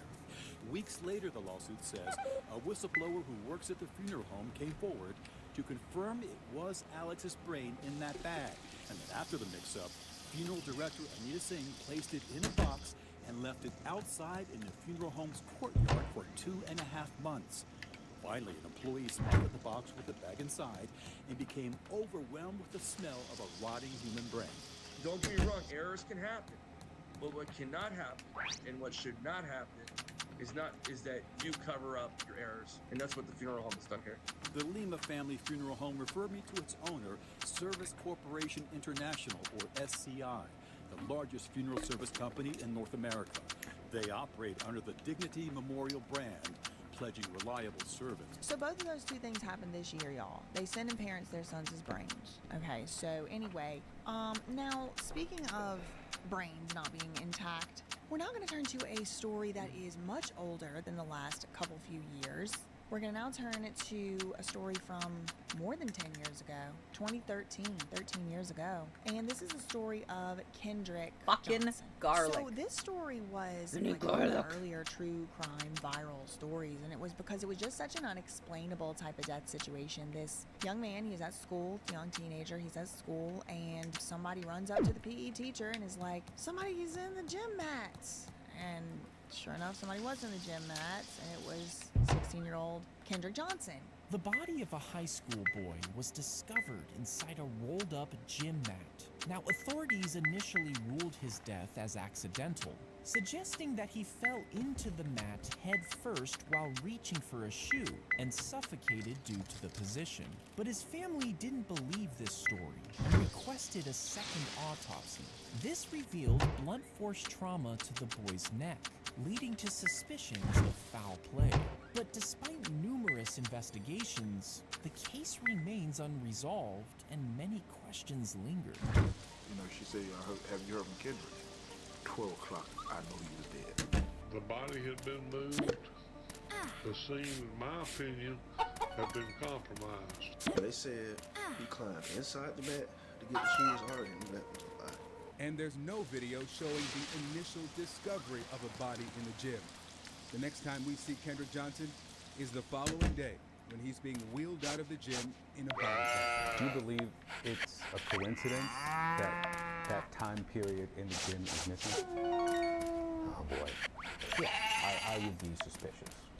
And until I have the digital video system in my hand, until I can say, or an investigator can say, everything is intact, this was what's recorded, I would still be highly suspicious of it. It was an inexplicable, unexplainable death. I mean, it was eventually ruled to be a horrible accident. He was found upside down, and then there were shoes at the bottom of the mat. Maybe he was trying to dive in to get his shoes. But a lot of people online, and including Kendrick's parents, did not buy that accident story. They thought he was being bullied. There was contradictory evidence that was found, like two what appeared to be taser-type marks on Kendrick's wrist. What was in the place of the organ? Newspaper. Dr. Anderson showed me the pictures of Kendrick's body he'd taken during the second autopsy.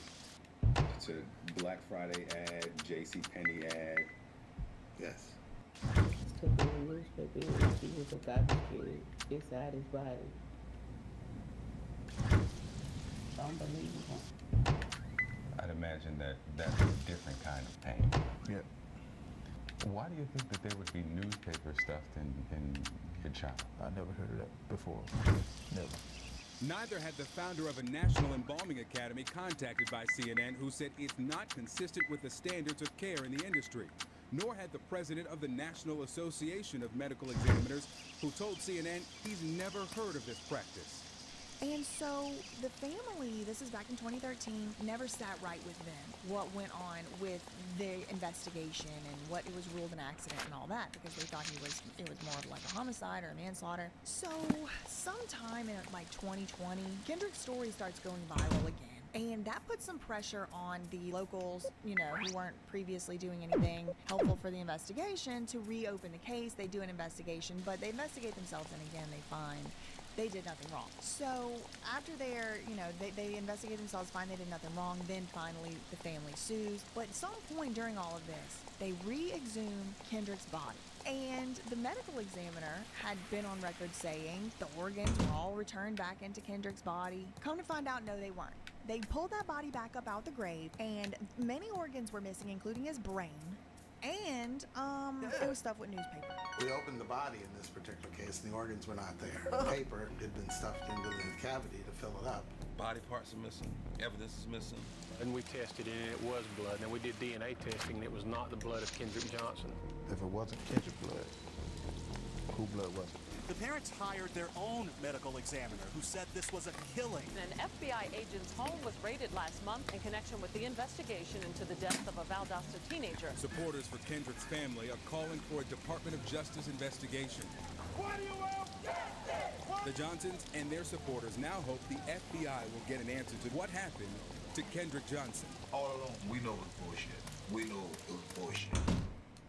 Okay, so in and of itself that seems weird to me, but let's pretend it's not. Why did this lady lie about it? Why'd she lie? Why'd she say his organs were all put back in? Why not just say, yeah, that's routine, we do that? And then there's some, I truly, I want to share this with y'all, but we are going to have to blur out, we're just going to have to be censorship galore. Oh, you motherfucker. There's a whole section of this video that I kind of cut out about we'll say not yet, people who haven't yet been born. All right, I'm trying to...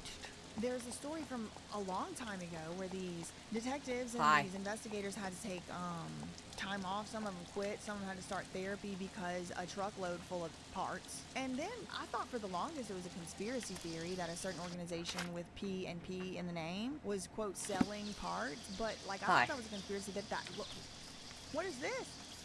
An investigation into the provider Planned Parenthood alleges the organization has been selling the body parts of aborted babies. New undercover footage released by the Center for Medical Progress shows Dr. Deborah Nucatola describing, quote, disposal practices to actors posing as buyers. Nucatola is Planned Parenthood's Senior Director of Medical Services.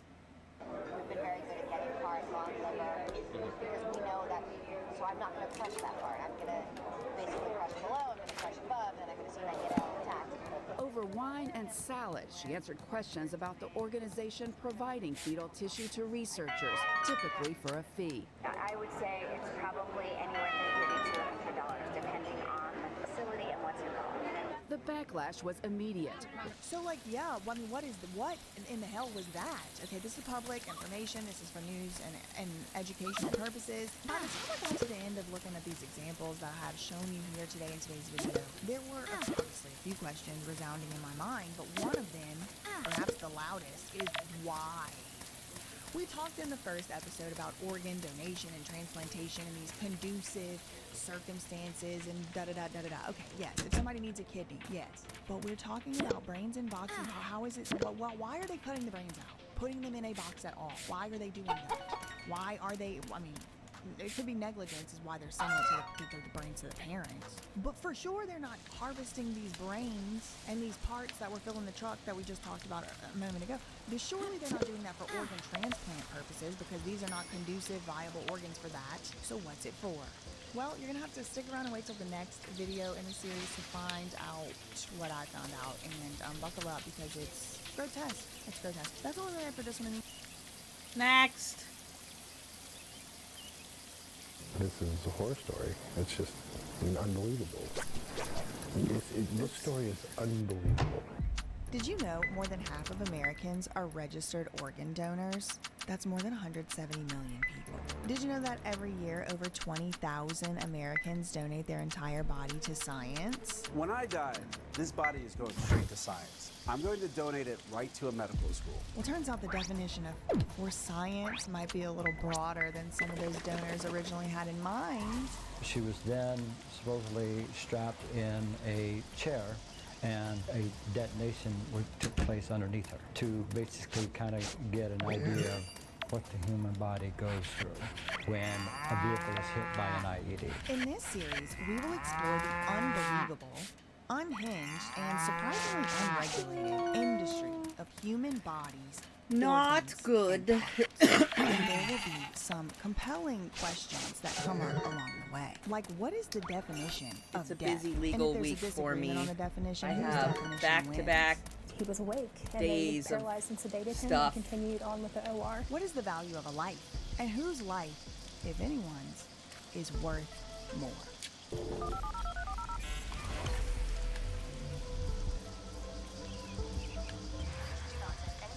Or honestly comments of any kind to anyone mentioned in this video on behalf of me or yourself. The purpose of this video is to give my commentary and opinion on matters of public concern. Thank you. It's been said that it's harder to sell hot dogs off a cart than it is to sell a human body part. A person with no medical experience, no funeral director's license, was able to open up a whole body donation program, take possession of a human body, dismember it. It's harder to sell hot dogs on a cart than it is to get in this business.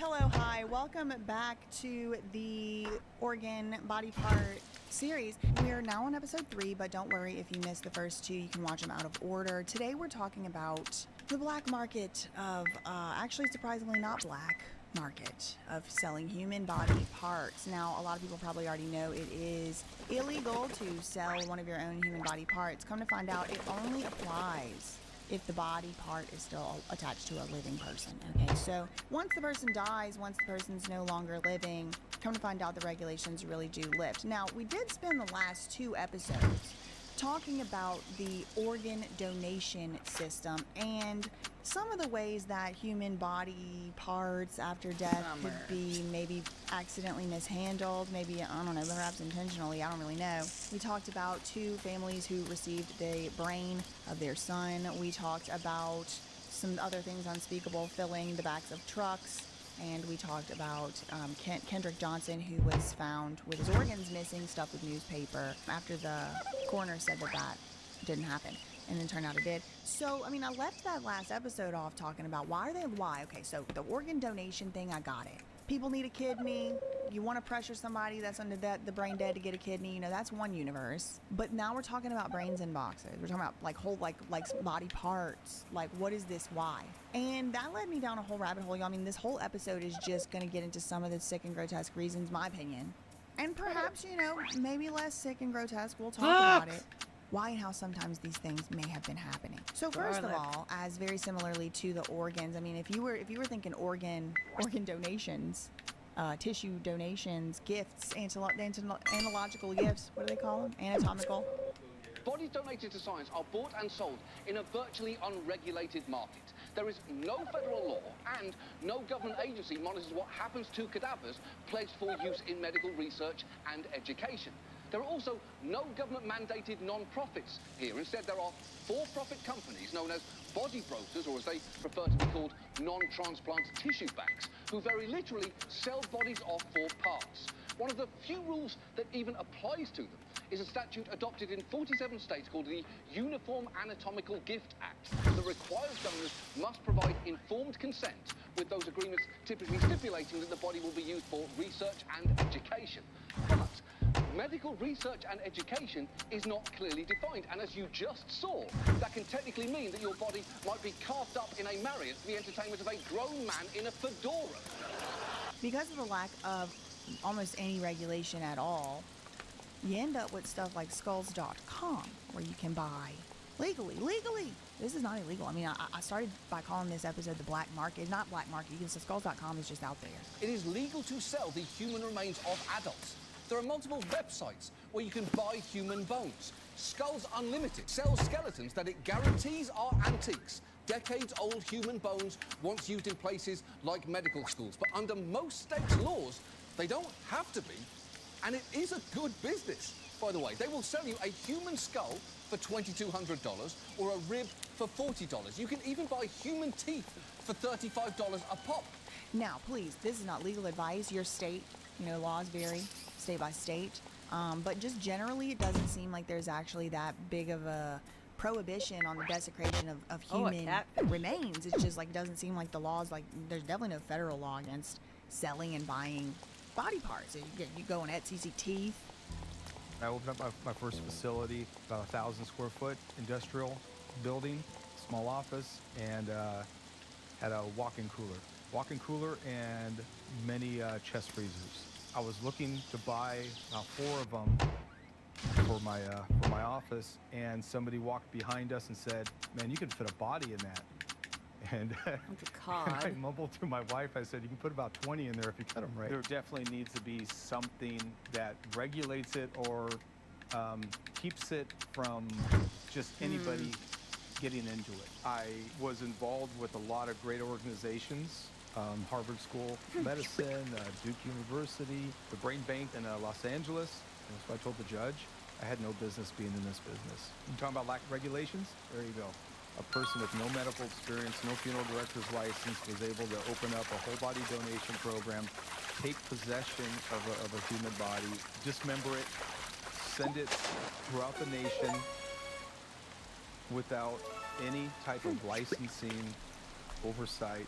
It's harder to sell hot dogs on a cart than it is to get in this business. Then Harvard morgue manager who sold body parts like baubles gets 8-year prison term.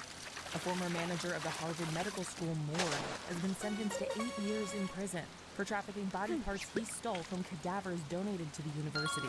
Cedric Lodge got his sentence in federal court in Pennsylvania on December 16th, as did his wife Denise Lodge, who's set to serve 1 year and 1 day in prison for assisting her husband in the interstate transport of the remains.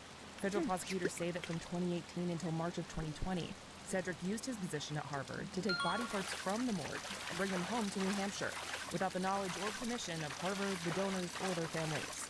A U.S. Attorney's Office news release says he removed human remains, including organs, brains, skin, hands, faces, dissected heads, and other parts from donated cadavers after they had been used for research and teaching purposes, but before they could be disposed of according to the anatomical gift donation agreement between the donor and the school. Remember when Harvard employees were busted for selling human body parts out of the back door of the morgue for the medical school? Well, one of their customers, who was especially fond of buying faces, has just pled guilty to the charges. Imagine you donate your body to Harvard because you think some young genius is going to use your body to learn to be the best doctor who ever lived. And instead, some lunatic named Katrina McLean, who used to own a place called Cat's Creepy Creations, is selling your face to a lunatic on the internet. Well, Kat's getting off easy. She's only being charged with aiding and abetting of stolen goods across state lines. That's it. Prosecutors, you know what they're recommending? 12 months. This is how broken our society is. We have no regard for human life or dignity in death at all. 12 months. She'll be back on the street selling ears and eyebrows in no time. These people don't think that whenever they donate, because these are donated to science bodies if they're coming from Harvard. And so it's like, yeah, this is mishandling on the end of Harvard. The point I make here is, what are people doing with this? They buying faces for what still? I mean, maybe that should have gone first video. Why are they buying faces? This is the Instagram of a Peabody store. Its owner is accused of buying and selling human remains. Why would you do something like this? Katrina McLean had no comment for us as she left federal court in Boston Wednesday. She's one of 7 now charged with buying and selling stolen human remains across the country. McLean, who's from Salem, Mass., owned Cat's Creepy Creations, a business in Peabody where she sold creepy dolls and creations that shock the mind, according to the Instagram page for her business. That's also where she stored and sold some of those human body parts, according to court documents. Prosecutors say McLean would get those human remains from Cedric Lodge, the morgue manager at Harvard's medical school. Court documents say in or about October 2020, Katrina McLean agreed to purchase 2 dissected faces for $600 from Cedric Lodge. And they agreed to meet at Harvard Medical School for the transaction. These body parts were all donated for medical research. Provided skin to a buyer so it could be tanned into leather and bound onto a book, prosecutors said in court filings. In June and July 2021, McLean shipped human skin to Jeremy Pauley in Pennsylvania, one of the key players in this multi-state scheme. McLean engaged his services to tan the skin to create leather. Then later that month, prosecutors say McLean reached out to Lodge to get more human skin to send to, quote, the dude I sent the chest piece to tan. But then there's, it's other stuff that people are grave robbers. There's been 2 grave robbers in Pennsylvania in the last 2 years. Police have charged a man with stealing human remains from grave sites and then selling them online. Police tell us they are going through the painstaking process right now of notifying families whose loved ones' remains were stolen by this mysterious man. Police say he left behind a trail of cigarettes and energy drinks here at the scene, and it was in this very spot a few nights ago where he was arrested. He admitted to police that he stole bodies and was selling them online. Now, the legality of like what they're doing with it's so confusing to me. Because obviously, you know, grave robbing is one thing, like digging into someone's private like grave and then like, you know, whatever. But then it's like, it's not actually illegal to own human remains in a lot of states. It's not outlawed federally. Investigators found a post in the Human Bones and Skulls selling group where a man thanked Gerlach for mailing him a possible teen and a baboon and a monkey. His Facebook photo says riding a Harley and slinging skulls, while his Instagram shows countless skeletons. His last post, skulls and bones available. Frightening.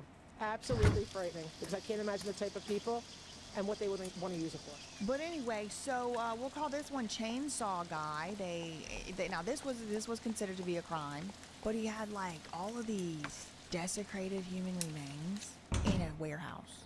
Special Agent Johnson was the lead investigator in the industry's infamous Death Harvester case, where body broker Arthur Rathburn made $13 million distributing human remains out of a Detroit warehouse described by investigators as a house of horrors. He cut up bodies with a chainsaw. He cut up bodies with a bandsaw. He had a bucket filled with brown liquid that had fetuses and human brains floating in it. Rathburn was sentenced to 9 years in prison, but without laws defining ethical treatment of remains, prosecutors could only charge him after discovering he provided clients with bodies infected with hepatitis and HIV. There's this other guy, Gore, also had a storehouse of people. Jill Hansen donated her husband Steve's body to the Biological Resource Center before founder Stephen Gore sold it to the Department of Defense without proper consent. Steve Hansen was among donors used in ballistic experiments that in some cases resulted in the complete mutilation and desecration of the donor's body. Gore pled guilty to violating consent agreements and was sentenced to 4 years probation and a year in jail. I was devastated. He started out as a fun-loving party boy, but the alcohol got the better of him. What I envisioned was him being in some sort of medical facility. I just thought, what a great candidate for them to learn about the results of alcoholism and what it does, you know, to a body. What happened once the company got a hold of your husband's body? His body was sold to the military, specifically used as a crash test dummy in a simulated Humvee explosion. Gave me some ashes. I don't know if they were his ashes or not, but I had the box with the ashes, and when I got off the phone, I went and I grabbed the box and I just held it as tight as I could, and I just told him how sorry I was and that I would have never done it if I had known that I didn't mean to do that to him. Following the 2014 raid of the Biological Resource Center, FBI agents described the Phoenix facility as beyond disturbing. The tissue bank was called a human butcher shop that included freezers stuffed to full capacity with crammed down body parts. The discoveries were so horrific that agents required trauma therapy due to the graphic scene they encountered. In Arizona, the Biological Resource Center was the main player down there. He was ultimately prosecuted at the state level. He was a primary supplier for Arthur Rathburn up here in Michigan. So why are they collecting that stuff? It's for all kinds of grotesque and detestable reasons. It's not organ donation. It's not organ donation. It's not transplantation. It's the stuff they're doing is like witches, Etsy witches buying faces from Harvard. And it got to make you wonder what else they selling out the back of Harvard. I mean, this is the time they got caught in the public. These images taken by neighbors show the FBI in the backyard of a home on Pleasant Street in Salem all day Tuesday. This is the home of the woman who owns Cat's Creepy Creations in Peabody. Her workspace was also searched by the FBI all day Tuesday in connection to a federal investigation. WBZ tried to ask the woman about the search on Wednesday. Is there anything that you want to say about the FBI search here yesterday?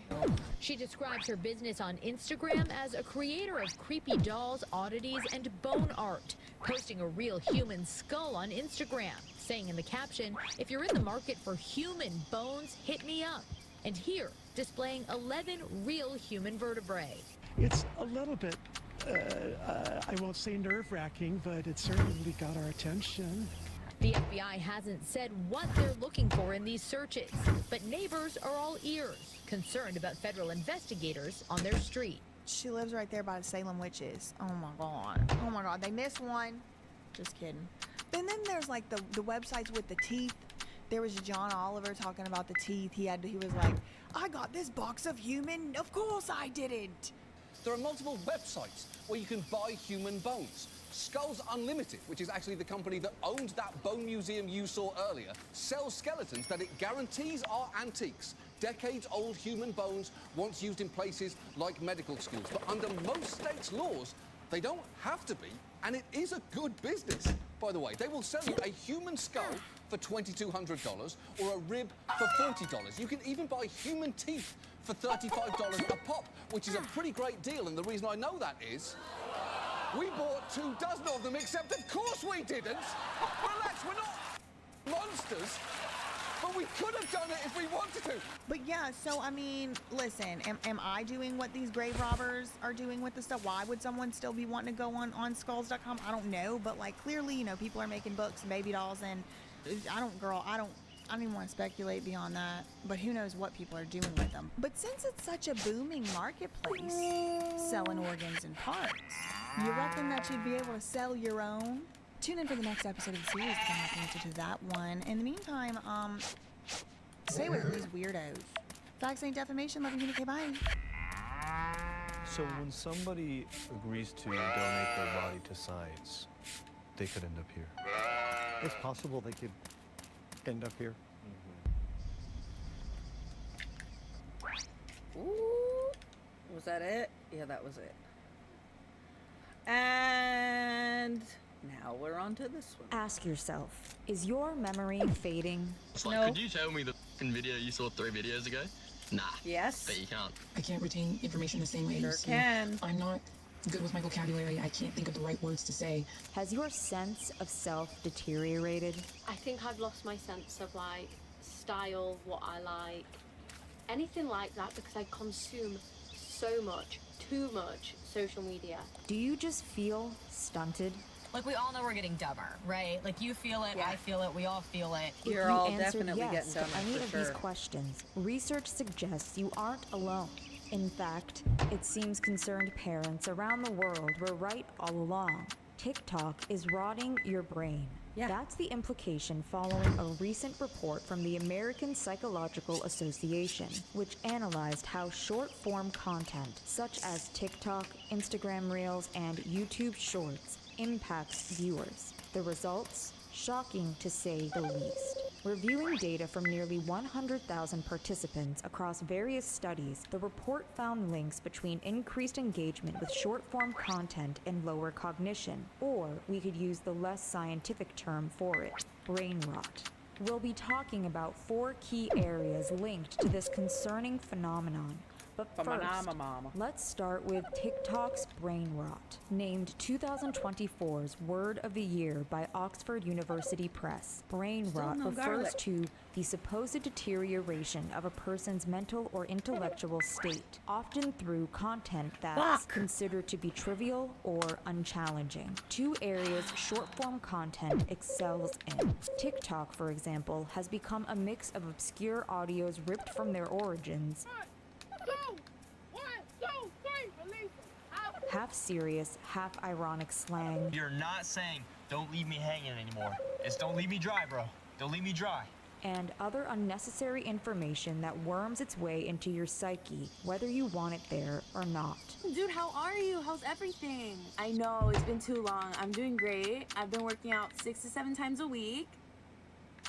6, 7, 6, 7, 6, 7, 6, 7, 6, 7, 6, 7. The American Psychological Association's report noted that this lower cognition involves attention and inhibitory control, that is, the ability to respond to something not based on impulses or urges, but reasoning, a skill TikTok users historically haven't exercised. The report also exposed links between increased consumption of short-form content and poor mental health, especially anxiety and stress, a finding that again seems to track. TikTok is really one of the most anxiety-inducing apps. And what to do, what not to do, what to look like, how to wear your hair. Do this now, watch this now, see this now. Did you know that? Blah, blah, blah. Curious why your videos are not going viral. Are you literally ugly? I used to be too. Sydney Sweeney stepped, and this time it's literal. The findings in the report were analyzed through the lens of the dual theory of habituation and sensitization, a framework that suggests exposure to fast, stimulating content